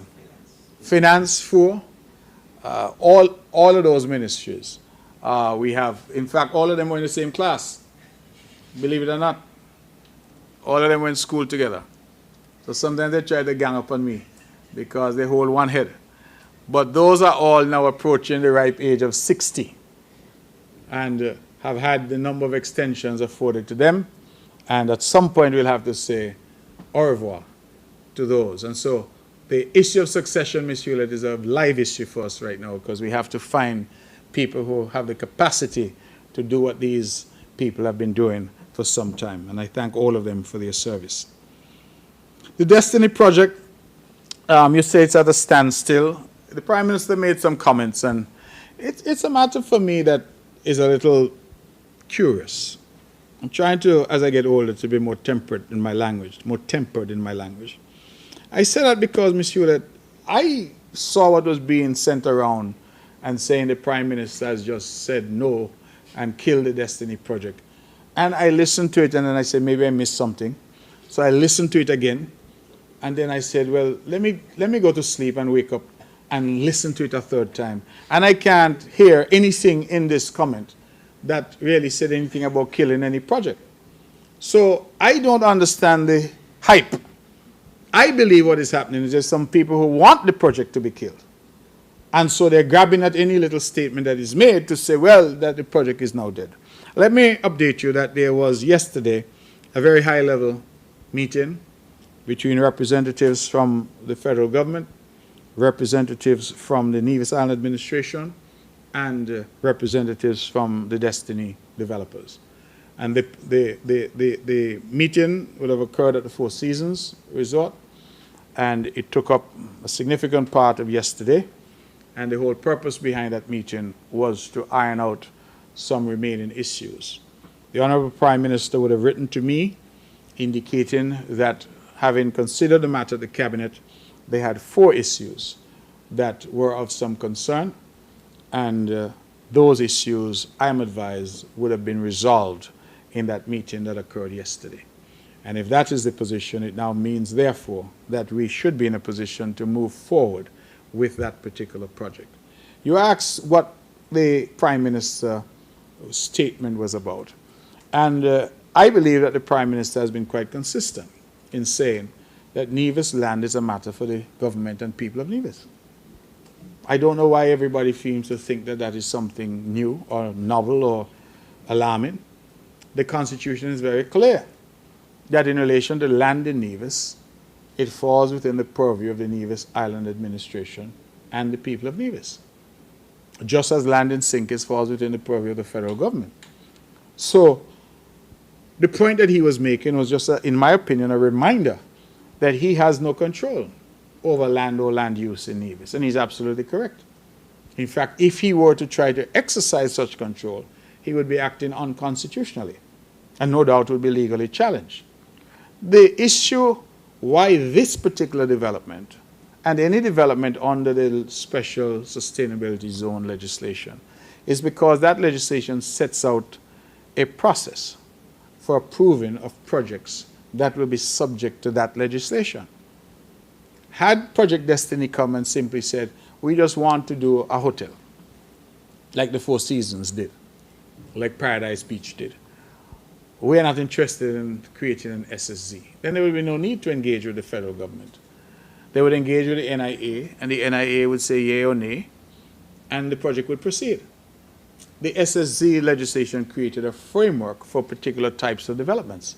And that is why, for development in Nevis that wants to be registered under that legislation, it has to first come to the NIA cabinet, then it goes to the federal cabinet, then it has to go to the parliament in Nevis, then it has to go to the parliament in St. Kitts. So it's a very long process.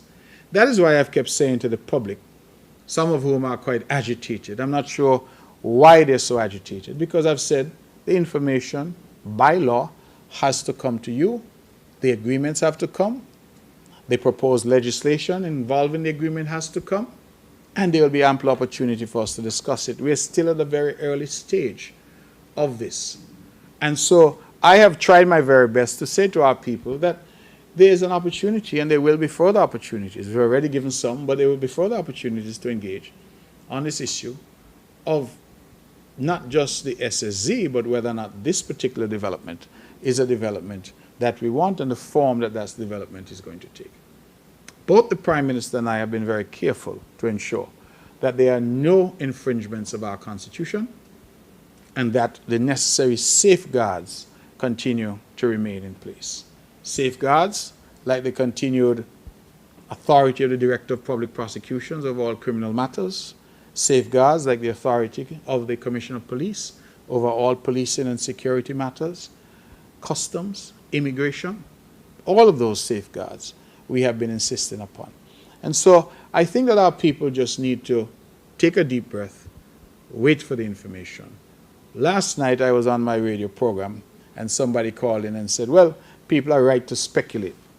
I said, well, that's fine. People can write whatever they want. People can engage in fiction if they so desire. But to speculate and then use the speculation as the basis to create unease and anxiety in the country is, to my mind, irresponsible.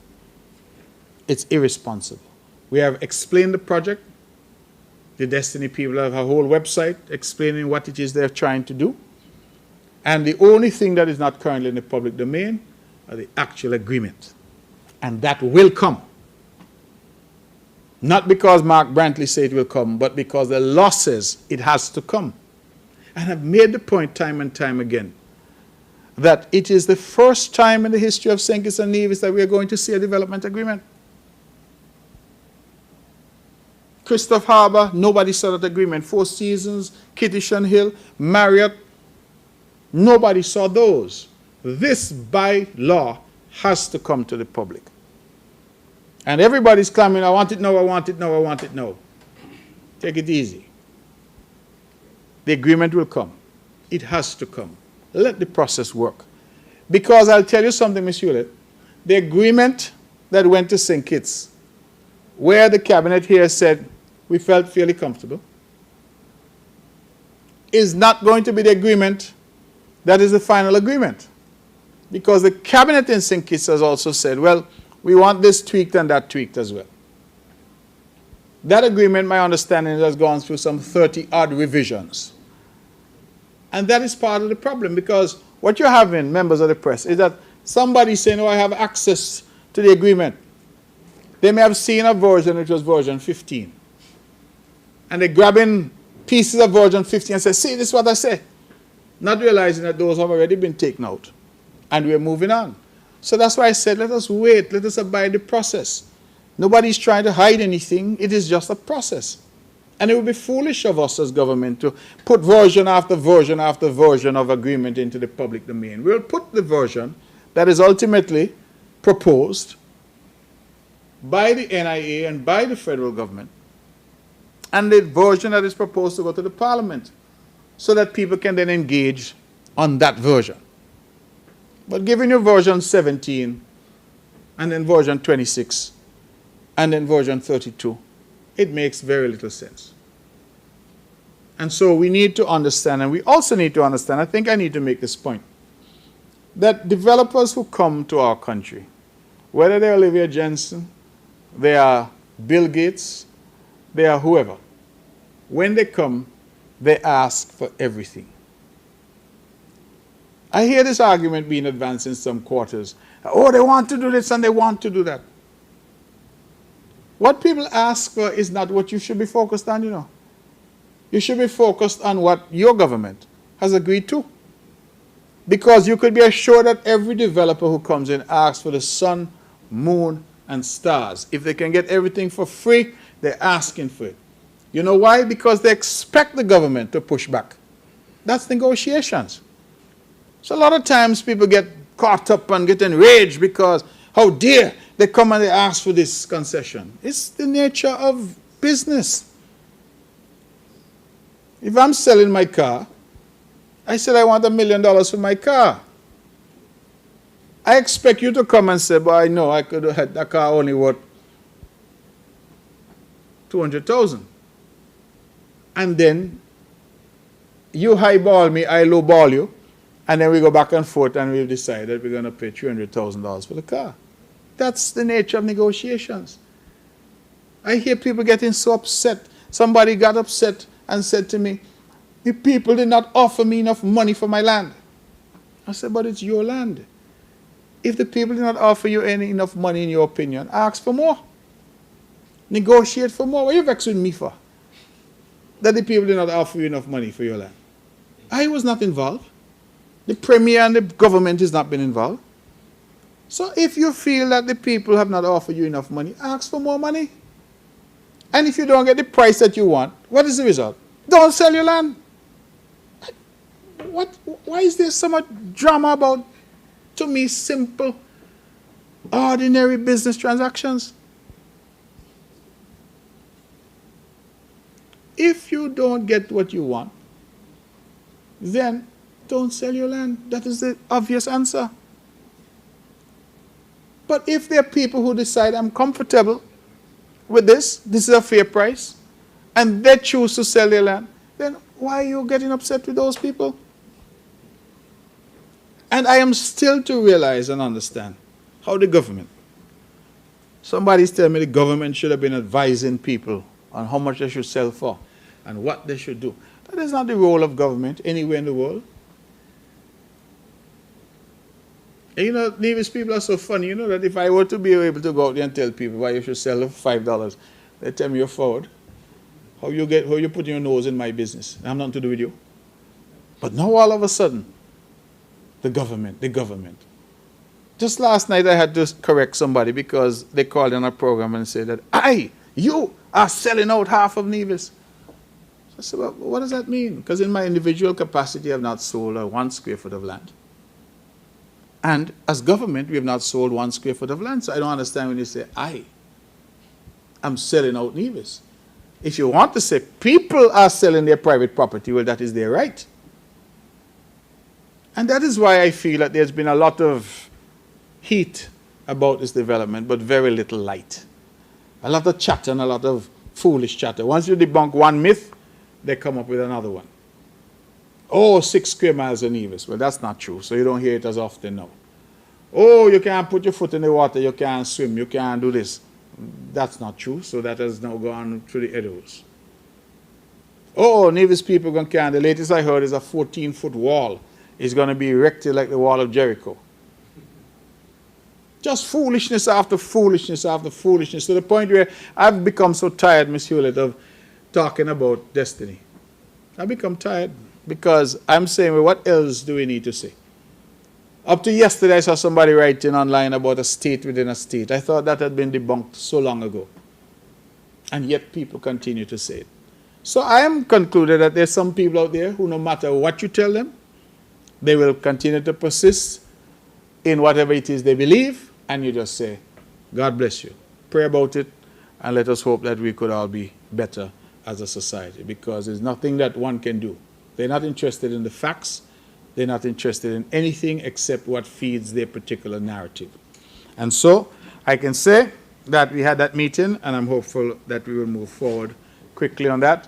And Prime Minister Drew did not say anything that is incorrect. I think he was correct insofar as the Constitution to say that he has no control over lands in Nevis, and I hope every Prime Minister to come will understand that, lest they be met with stiff legal resistance from the people of Nevis. Yes, Ms. Hewlett, you have something further for me? Yes, just one follow-up. Okay, so I'm not sure if you can speak for police, but I know to get a license for a firearm, you're put through the ringer here, and you have to say why you need it, and you're a business owner or whatever. And there are all kind of, processes to go through and approvals and what's not. So is it that anyone from the outside, it could be from Antigua, could come in with 100 guns, ask for permission to have them, and they can have 100 guns on their property, but how does the law pertain to locals owning multiple firearms? And I could say, I like firearms. They don't have to be antique. I like see it. It's an AK-47. I want to bring it in. I want to have it on my property. So is it the same for persons on the outside and persons on the inside as it relates to gun ownership? Thank you. Well, we only have one law, Ms. Hewlett, and that one law is the law. I think that, however, we are probably confusing apples and oranges. This was not a situation where somebody was asking for a permission to have a license to have firearms. I think what the person was telescoping is that we have these firearms that are our property. Some, I'm told, are antique type weapons. And the process now has to proceed. It may well be that the police refuse them permission to have the firearms. This was an issue of whether or not these people had imported firearms illegally into the country. That is where I think the issue now stands. It is not that anybody is saying that you have the right to have 15 firearms or, like you said, the AK-47 because you like to see it. That is not the position. So this is a situation where, as I'm advised, the people wrote to the police saying, we have this, these are part of our property, we are moving all of our property to our new home in Nevis. They then declared, we have 6 chairs, 10 gun, 5 bed, whatever the case may be, in our container. So that is fundamentally different to somebody smuggling something into the country. Because if I'm smuggling something in the country, I don't write in advance to tell the police I'm bringing it, and I don't declare it on my customs form. So clearly they can't be charged with smuggling, because where's the intent to smuggle? The only question then is, will they be charged with some other type of offense? And the police have, in the recent statement, said, no, that will be a matter for the police. I can't, as you say, speak for them. But the separate question now is whether or not they'll be licensed to hold these firearms, they'd have to make an application in the usual course. And those firearms, as I said, as advised this morning, are within the custody of the police. So they'll have to go through that process, separate and apart of the importation issue. So that is where the process currently stands. And I think from the public's point of view, they should know that the weapons are in the hands of the police. And so whatever will now take place, whether there's licensing, efforts to license, whether the answer to that is yes or no, that will be a matter for the Commissioner of Police. And just so the public knows that the Premier of Nevis has no role whatsoever in the licensing process. So there's nothing that I have. They don't even ask my opinion.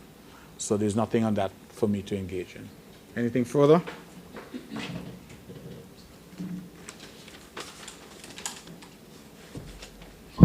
Good morning, Premier. Andre Huey, TVC Channel 40 News.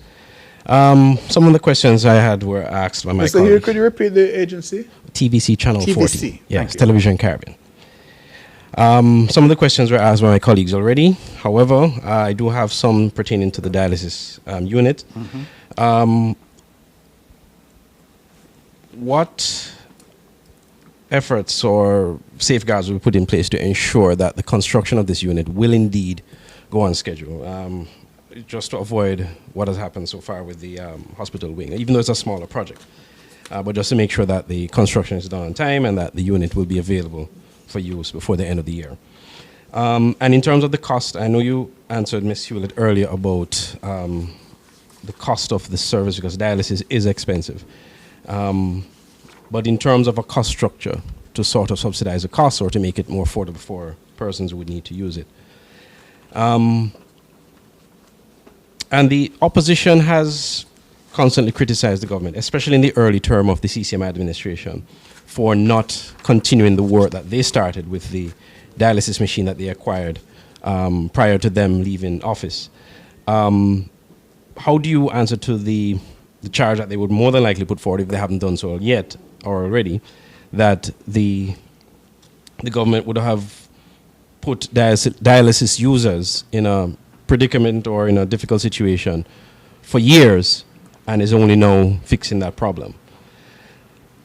As it relates to Destiny, and some of those questions were already asked in terms of the project and where the project is heading, as you would have hinted to and referred to earlier, the CBI program may be on life support or may be discontinued as a result of pressure from the European Union. A two-part question. One, how does this impact the Destiny project, if any way? And two, as a former Foreign Affairs Minister and as someone who has been clamoring for changes in the program, do you consider the overthrows of the European Union, considering that the islands, including St. Kitts Nevis, would have made efforts to make adjustments to the program based on the dictates of the European Union and the United States, and all of a sudden the rug is being pulled from underneath the islands? Is this fair to the countries, and where do we go from here as it relates to the program? Those questions for now. Mr. Huey, thank you very much, and thank you for making the trek over from St. Kitts to be here with us this morning. The dialysis unit and any claims from the opposition, you said that we would have discontinued the work. I'm here to tell you no work was done by the opposition that I'm aware of when they were in government. What we are aware of is that 2 dialysis units, I believe it was, were ordered by the then government on their way out the door. When we looked at the cost of those 2 units, that cost was an inflated cost. We've made these arguments and said so. And when we look at the time that they were ordered and the time of the election, we had certain questions about where that money really ended up. Said so time and time again. The units and the provision of dialysis service, Mr. Huey, is not like plugging in a microwave or refrigerator. The unfortunate thing that happened here is that they were peddling this notion that just plug in the unit. Well, if you just plug in the unit, I will tell you what would have happened. People would have died. And I said bluntly, because dialysis is so much more than just the unit. They had no plan in terms of paying for it. They had no plan in terms of staffing. They had not trained anybody. They had no building to put the dialysis unit in. It was all a grand political gimmick. See, we buy the unit them, as if the units by themselves presented a plan for dialysis. We said, let us approach this in a sensible way. And let us not rush into providing a service without any guarantees as to how we can fund that service. And that is why we're working now with Renal Dynamics. They're leading, providing the region. And we're working with them because they're providing advice to us, they're providing procurement for us, they're providing installation for us, they're providing training for us, and they're providing aftercare service. So follow up. Right? That, to my mind, is what a responsible government does. We've gone out and we've hired hemodialysis nurses, 4 thus far, who are on their way. A hemodialysis nurse manager, so that the unit has people who aren't trying a thing, but people who are experts in delivering hemodialysis service.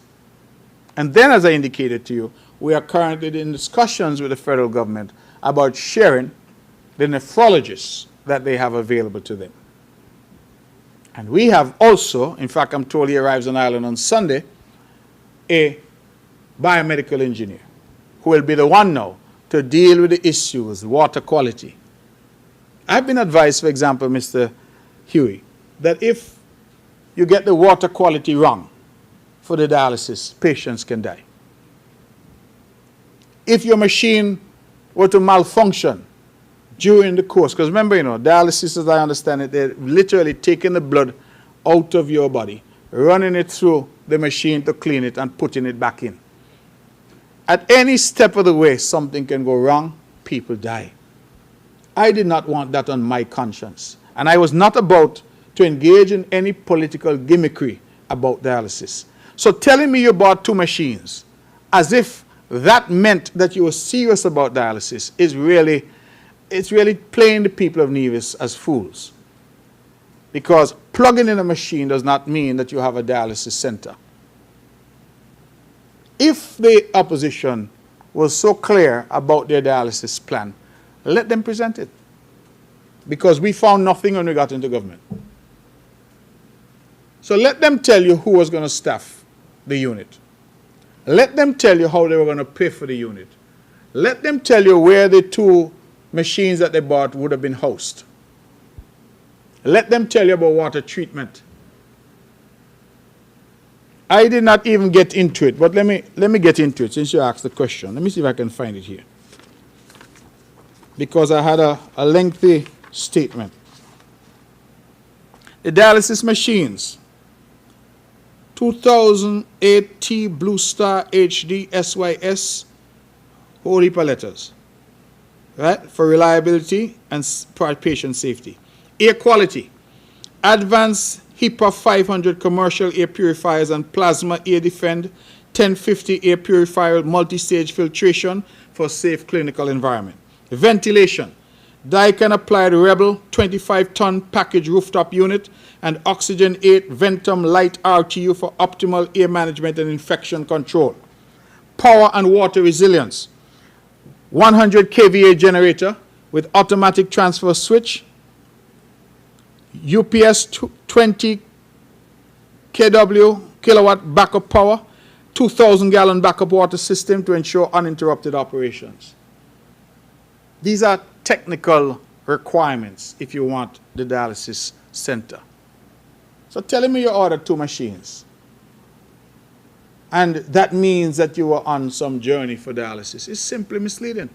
The machines were intended to come, and they were all intended to be a political gimmick. And I am not engaging in any gimmickry with the lives of the people of Nevis. I said quite plainly, if there was a plan, let us execute the plan. There was no plan. And by sheer coincidence, the 2 machines arrived on April 1st, All Fool's Day. So it looks like there was some force in the universe that said this is a joke, so let me treat it like a joke. Because they arrived on April 1st, All Fools Day. There was never a plan, Mr. Huey, and if anybody in the opposition wants to stand up and have this debate, I'm prepared to have it. This was a photo op with a whole heap of money that went with it. Two of the most expensive machines that we ever saw were these two machines that they bought. But you hear what I just tell you there about water filtration, purification, air purification. All of these things are necessary. I haven't reached the staff yet. I'm just talking about the technical equipment. Where are you going to house it? How is the housing going to be equipped with all the air purifiers and water treatment that you need? Because again, if we get it wrong, people die. And I did not want to have anybody's death on my hands because I was trying to serve some political purpose. Now we're in a position where we have a funder and we can execute. I think now is the appropriate time. And so that is as simple as I can put it in relation to that. The CBI program, you said, how does it affect Destiny? My understanding is it does not, because Destiny is not dependent on CBI in order to move forward. I think the investors have their own resources. What they did offer is that for every purchase, they would make some monies available to the CBI fund, and then it will be for people to choose whether or not they wanted to apply. So I don't see that as having a significant impact. And then you said, is the EU being fair? I believe that that is part of our problem, Mr. Huey, because words like fairness and morality are no longer in vogue. We used to be able to go to these international agencies and big countries and argue a moral position, a position based on fairness. Everybody is now concerned about self-interest. And what we need to do is really to get that through our skulls. And so what happened, in my opinion, is we misread the tea leaves. All along we felt that if we only reform, and if we kept reforming, and we keep giving them what they want, then the programs will survive. Not realizing that there has occurred in the EU and within some parts of the world a philosophy that has developed that these programs are bad. And if something is bad, because philosophically they're opposed to them, it matters very little what reforms you make. You know how I know we misread the EU, Mr. Huey? It's because Malta is a member of the EU. Malta had a citizenship by investment program. The EU took Malta to court to shut down Malta's program and succeeded. So if the EU do that to their own, what do you think they were going to do to St. Kitts and Nevis, to Antigua and Barbuda, to Grenada? That's why I said the writing was on the wall. We perhaps misread the writing. So we now have the situation. And going to them and telling them, well, Lord, we did everything you asked us to do. Spare us. That's not going to help. They are hell-bent on closing down these programs. I believe that they've given us a 2-year window. What we now need to do is to say, what do we do after those 2 years? What do we do after June of 2028? And start the planning now. Geothermal, geothermal, geothermal. That, to my mind, is the main answer in terms of economic diversification. Agriculture, we have to try to treat with it seriously. Then we have other major investments like the Destiny Project and others, which we are hopeful can come on stream to generate employment, generate activity in the country, grow the GDP of the country. We have the Nevis Airport Project that we broke ground for, that we hope to start meaningfully very soon. That, again, is a project that, again, can have that type of impact. That's what we need to start to look at. How do we diversify? I mentioned our film industry, still small, still in its infancy. But these are now the type of initiatives. When we went into the parliament in Nevis and passed legislation for online gaming, again, why? Because we saw the train coming down the track. And if you see the train coming down the track, Mr. Huey, what can you do? You try your best to prepare. When the good people at NEMA and disaster management in Nevis tell us that this storm, Hurricane Huey coming off the coast of Africa, what do? You prepare. That's what you do. You prepare. You don't start to say, Lord, fear, because we get Hurricane Daniel last year, and now Hurricane Huey come. Lord, that no fear. No, you start to prepare. And that is the thing that I think we have not done well. We have kept kicking the can down the road and thinking that somehow the outer world is going to understand. The outer world, I am persuaded, doesn't give two hoots about these small countries. Said it in a speech I made in Grenada some months ago. There's no one who's coming to save us. The Caribbean has to save itself. And I think we better start to understand that that is the reality, where we must treat with the world not as we would wish it to be, but we must treat with the world as it is. Any further questions for me? Yeah, there was one other question I had asked about the cost structure for the dialysis service. Mr. Hewitt, I thought I answered that earlier. I think Ms. you Hewlett had asked a similar question, that we have not yet, we are working on that, but we have not yet developed it. Okay. As I said, we had differences of opinion, because some felt we should develop all of that before. And I said, no, I think we had a window of opportunity where we could ask for a substantial gift to the people of Nevis, and we decided, let us ask for dialysis. So the 2-year period is the period now that we have, where we clearly have to come up with that plan. The work on it is ongoing, but I'm not yet in a position to say what that cost structure is going to be. Okay. And in terms, and the other one was about the construction, to ensure that there are no undue delays. With Well, we don't anticipate that there'll be any delays. The construction is paid for. The contractors are working. We have, in fact, young Michael Herbert has been assigned to that project as the project lead to bring it forward. He's been doing an excellent job. I want to go on record to commend him and to thank Minister Brand and the ministry for releasing him for that project. But I don't think that there's any question of delays. The equipment is already here. And so long as the building is complete, which is expected to be this quarter, then the people from Renal Dynamics will come in and do the installation and the training. That's why we feel optimistic that we could start dialyzing patients there this year. And one last question, and I did take the opportunity to download the Microfilm House app. Okay. And I've checked it out. And in fact, one of the movies that they promoted was the one filmed here, Ties of Temptation. Good. Kudos. So I started looking at it. Kudos to you and to the team. Yes. So my question in relation to this actually has to do with the Film Commission.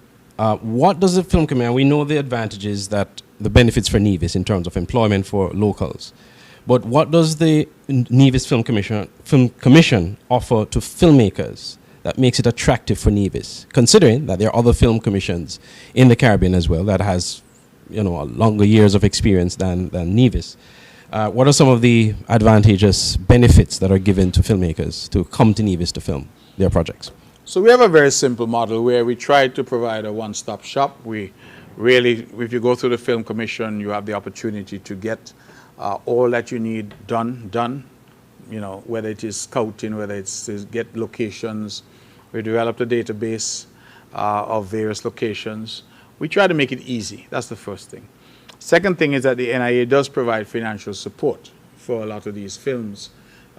We started it when MSR came and helped us to kickstart the film industry. We were doing up to $150,000 US per film. But, which is important, we insisted that that money be spent on island. So we use that money to pay for accommodation at the local hotels, guest houses, villas, as the case may be.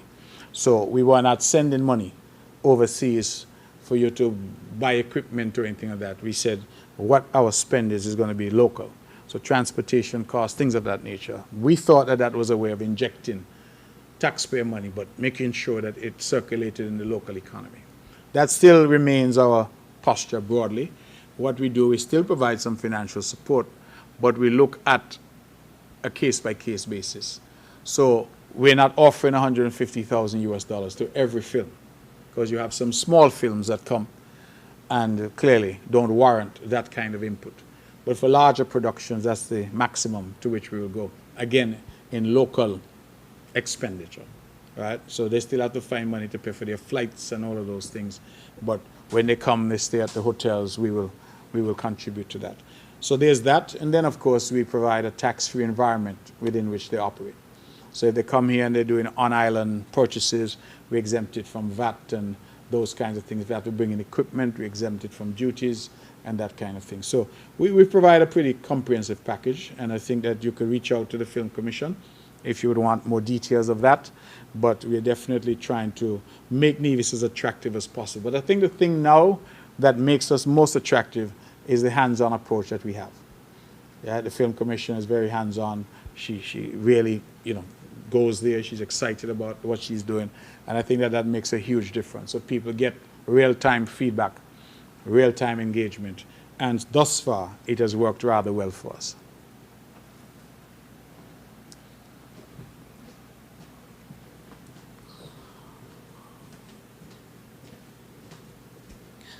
Ms. Budgeon once more, Von Radio.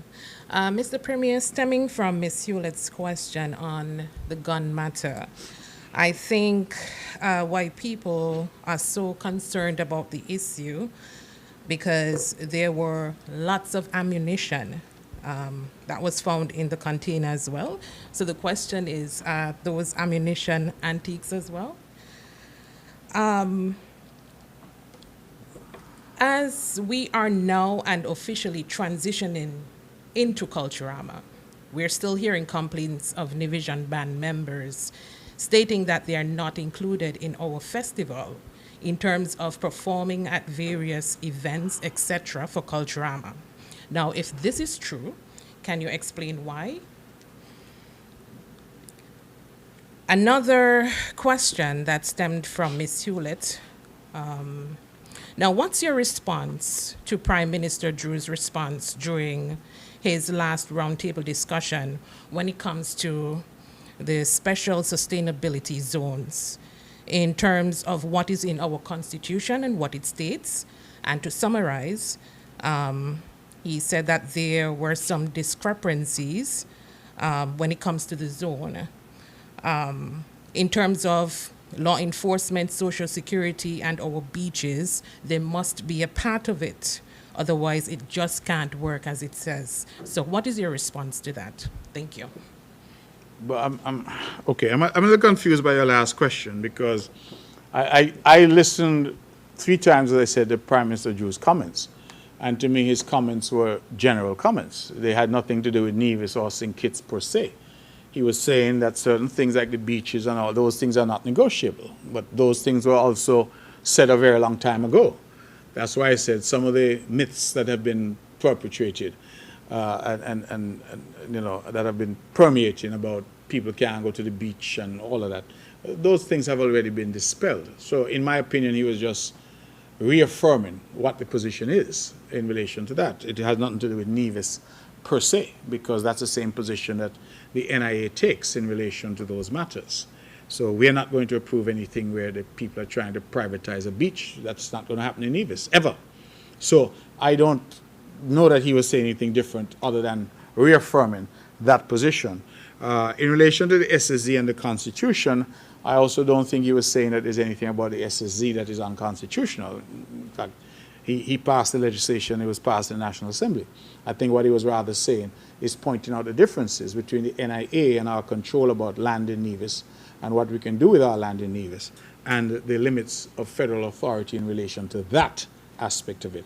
But under the SSD legislation, there's a process for any land to be declared a special sustainability zone. And that is why we are ongoing with that process now. It's still in train. It's not yet complete. Nevis band members not included. I'm not aware of any Nevis band members who have not been included in Culturama, or any Nevis bands who have not been included in Culturama.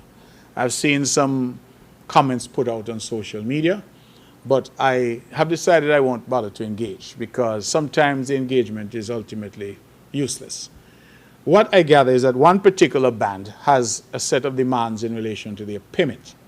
They want money up front, and they want money by a particular time in terms of the balance. We have said we don't want to do that because if we do that for that particular vendor, we have to do it for everybody. And as I explained earlier, to the question, I think it might have been you who asked the question, we are going to pay and pay in full, as we always do, but sometimes we have cash flow issues. But we try to pay, and sometimes, therefore, you can't pay everything at once. So if the government were to say, let us say that band were to say that our cost for Culture Arm is $50,000. You have to pay us 20 now and 30 a week after the end of Culture Armor. I'm just drawing a reference. We then have a binding commitment to that contractor, that vendor, which we then have to do with all the other vendors as well. So if a week after Culture Armor the government has salaries to pay and we don't have the amount available, what we would normally do is say, we know we owe you 50,000, we paid you 20, here's an additional 10. Here's an additional 15, as the case may be, and as cash flow allows. They're saying they don't want that arrangement. And their response then is they're withdrawing from Culture Armor. You can't say that the government has left out anybody. If your terms are such that the government cannot meet your terms, then you decide that you're going to withdraw. There's no situation where anybody can say, the government say, we will not do business with you. We want everybody to be involved in Culture Armor. But if you say these are your demands and we can't meet your demands, and you say as a result, well, I'm not going to participate, I prefer to boycott, then what is it the government is to do in those circumstances? Because as I said, we cannot make that commitment to one vendor and not make it to all. And to make that kind of commitment would, for this government, be foolish, because we know how our cash flow issues are, especially at this time of year, which is the summertime, which, as you know, tourism, which is our biggest breadwinner, is flat during the summertime. So I think that oftentimes people try to spin things in a particular way, and they want to sometimes make a political point that the government is doing something to them. But that's simply not the case. We want all of our people involved. But if your demands are such, Ms. Budgeon, if you came tomorrow and you say, I want to sing Calypso, but listen, you're all paying $15,000 to the winner. That's not good enough for me. I want 25. And we said to you, Ms. Budgeon, we can't afford to pay 25. And you decide, well, I'm not singing. Is it right for you to then turn around and say the government is stopping you from participating in Culture Armor? And that's just the reality of the situation. Because we had these arguments come up last year. And so this year I made a point of reaching out to the Culture Armor Committee. I said, listen, I want everybody involved. I don't want anybody boycotting like last year. I want people involved. And the committee came back and said they had the conversations, and the conversation was, we're not moving from our position. And if you can't give us what we are demanding, we are going to boycott. So I don't think it's fair to say that the people are not included. People exclude themselves. I think that's a better statement. You said the gun matter. Before you move on, yes. So you just stated that it's one band that may have a problem. Can you tell me about how many local Nevision bands are part of this year's festival? I don't have the number. I don't even know how many Nevision local bands there are. I know for sure that Ultimate Band is involved. I know for sure that Renald and Bartlett, I think, has a band. They're involved. But I can't speak to how many bands there are. I'm really not able to do that. Right? I'm not sure Core Band, whether they're still operational and whether they're involved. I was told that they were not doing the Long Jam this year, but I'm not sure if they're doing anything else. And Odyssey Band has decided that they will not participate in Culture Armor this year. That's my information at this point. All right? You said the gun matter, you said there was a lot of ammunition, or the ammunition antiques as well. I can't answer that. I wasn't told anything about any ammunition. No, you did say, you said that you were told. I wasn't told anything about, when I checked before coming to this press conference, I asked about the firearms. I wasn't told anything about ammunition. So I'm merely saying to you that in relation to the firearms, I was told that some of them are antique firearms. I'm just reporting faithfully. If you're now saying that there was ammunition, I don't know if the ammunition was antique as well. That's the question you asked. Or whether the ammunition was for one or two of the firearms. Because if you had a number of firearms, you could have ammunition that is only applicable to a few of the firearms. I don't know. Well, as I said, I don't know. I did not have. No, but the press release came out giving the figure. Right. So that Right. So that's kind of excessive. So I'm simply saying to you, I did not have that information this morning when I checked with the police on my way here. So what I've reported to you is what information I had. The police, I believe, are having a press conference this afternoon. You can certainly direct those questions to the police. I can only do as much as I'm able to do with the information that I have available to me. Anything further? Ms. Budgeon, I'm going to play a little backup for you, sorry. Elke Hewlett, Department of Information. I think what she was asking is, if the guns or most of the guns are antiques, what do I bullet them for? So, but I did again, not you say, said but you was say for that's the the police. point. I did not say that most of the guns were antique. Or You're some. introducing language now that was not used by me. I said I'm advised that some of the weapons, I didn't give a figure to say 6 or 8 or 10. I don't know how many. Those specific questions are probably questions for the police. I was only trying to give context in terms of this guns coming into the country and whether or not the guns were being smuggled in. For example, I do not know whether the ammunition was equally declared in the manifest. If they were, then again, you can't say that the people are trying to smuggle them in. We could argue about the amount of ammunition, but you can't really argue that they were trying to hide it or smuggle it in if they wrote in advance and if they declared it to customs. So all of those are questions that would need to be answered. The fact that the police have said that there's no basis for charges might suggest that the police are satisfied with that. It will be for the police, as I said, I'm told they have a press conference at 3 this afternoon to provide further clarity on those matters. But I am not inclined to engage in any speculative discussion about things that I'm not aware of. I can only speak to what I was told this morning when I spoke to the head of police in Nevis. Okay. Yes. No, my questions.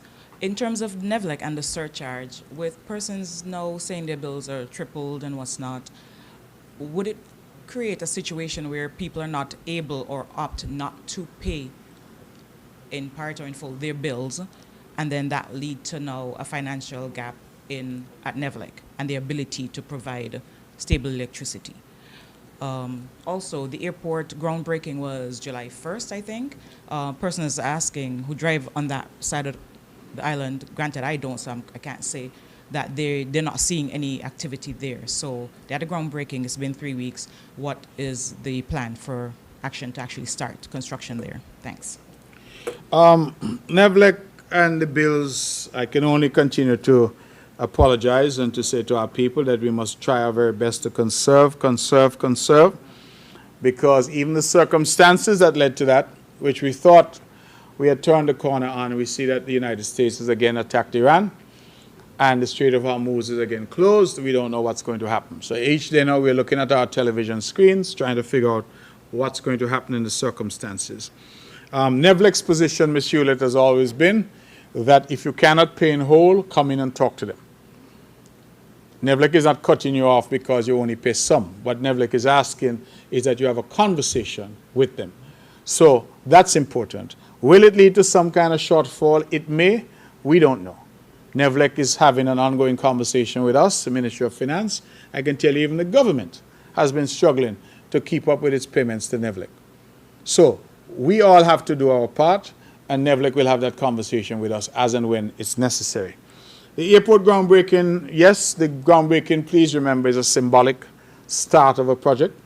The actual start in terms of heavy equipment and all of that, I'm told that that will happen shortly. I do know that up to yesterday, we were discussing mobilizing funds. I think there's a 20% or something like that, down payment to the contractor. So we are working on doing that. Yesterday, we were engaged in those discussions. So I would expect that once those payments are made, that we'll see actual activity on the site. But the groundbreaking was never intended to mark the start of physical construction. It is just a symbolic indication that the project is about to start. Anything further for me?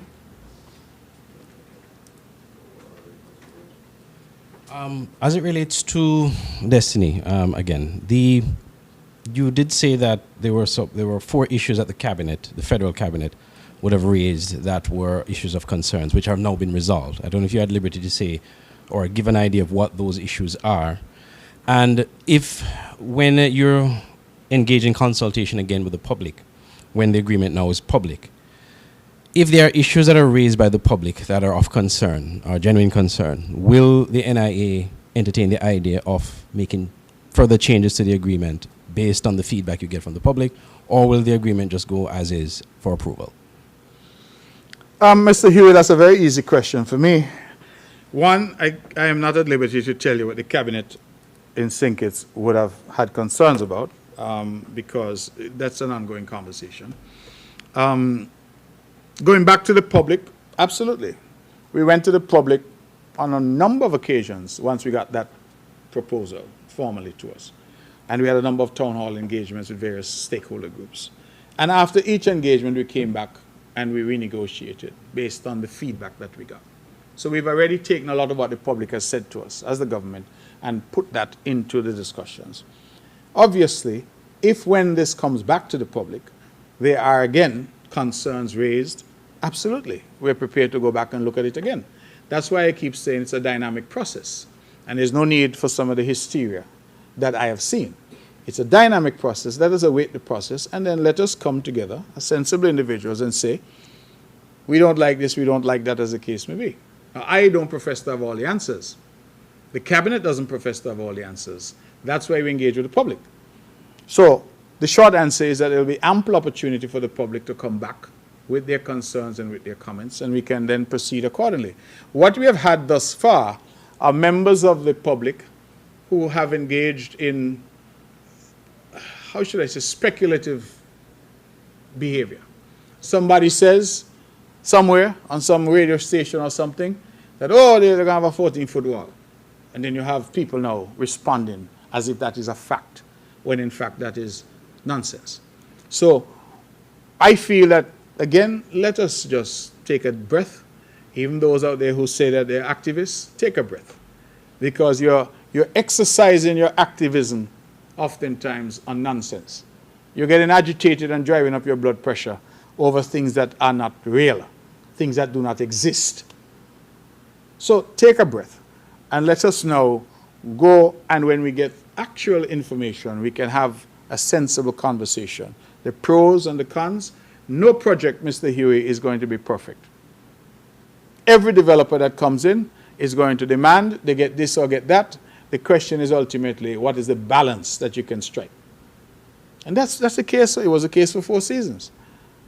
I'm sure it was a case for Christopher Harbour and all the others. What's the balance? So that is where we are. The short answer is yes, there will be opportunity to revisit, because nothing can be finalized in terms of a second reading and debate on the bill unless the public has had the opportunity to weigh in. And because this matter has been particularly sensitive, we will assure that that happens and that the public is engaged. I do have one last question on this issue. Some may ask, could Destiny not be a normal project that does not require the SSZ? Because the SSZ, of course, is for special cases. In your view, and based on the information that you have and that the public, some of it which the public know, what would warrant this Destiny project needing the SSZ as opposed to if it being just a normal project like a Christopher Harbour or other projects? It may surprise you my answer, but I think Christopher Harbour is an SSZ. It just happened before the legislation was passed. But in terms of its operation, in many respects, it's a special zone. Could this be an ordinary hotel project, resort project? The developers, I think it comes down to what the developers want. These are investors who have come. And they said, listen, we want to be under this legislative regime, right? And the legislative regime, if we recall, was put in place because we wanted to provide additional avenues for diversifying the St. Kitts Nevis economy. It just so happened that the first one to come has come to Nevis, and that's Project Destiny. But we anticipate there will be others. In fact, I've heard the federal government hinting, some members, that there could be something even at La Vallée. I think former Prime Minister Douglas made reference to that at some point. So we expect that there will be others, because I'm saying to people, somebody may come on to do a tech park, startup for entrepreneurial, people, a farm, some kind of special crop that they want to grow. All of that could potentially fall into that. So the question that you ask is really comes back to when investors come and investors say, this is what I want to do you tell them, no, go and build a regular hotel, that is all? Because they're telling you, well, you have the framework there that will allow us to apply. So they've applied and they want to be an SSE. And they're saying that is how they want their business to be configured. That is the framework that they want to operate in. And as a consequence, we've engaged with them on that basis. So I expect that others may well come and say they want to do different projects under the same regime. And it will be for us to evaluate each and every project on its merits and to see what it brings and what it offers to the people of Nevis, the people of St. Kitts, the people of our country. Anything else for me? Good. Ladies and gentlemen, thank you very much. Happy Culturama. I wish each of you have a wonderful time. And let me just remind everyone that Mr. Cool and Miss Culture Swim is this Friday night. And I'm hopeful that people go out and have a wonderful time. Please, please, I encourage our people, be safe on the roads. Do not drink and drive. If you're going out in a group, have a designated driver. Please avoid accidents on our roads. The infrastructure is great infrastructure. We know people are tempted to speed, but please do not. The life you save might well be your own, and your families want you home. Your families want you home. So I ask that we be careful on our roads and that we have a safe and incident-free Culturama. Thank you very much. I look forward, God willing, to seeing you next month for the next edition of our press conference.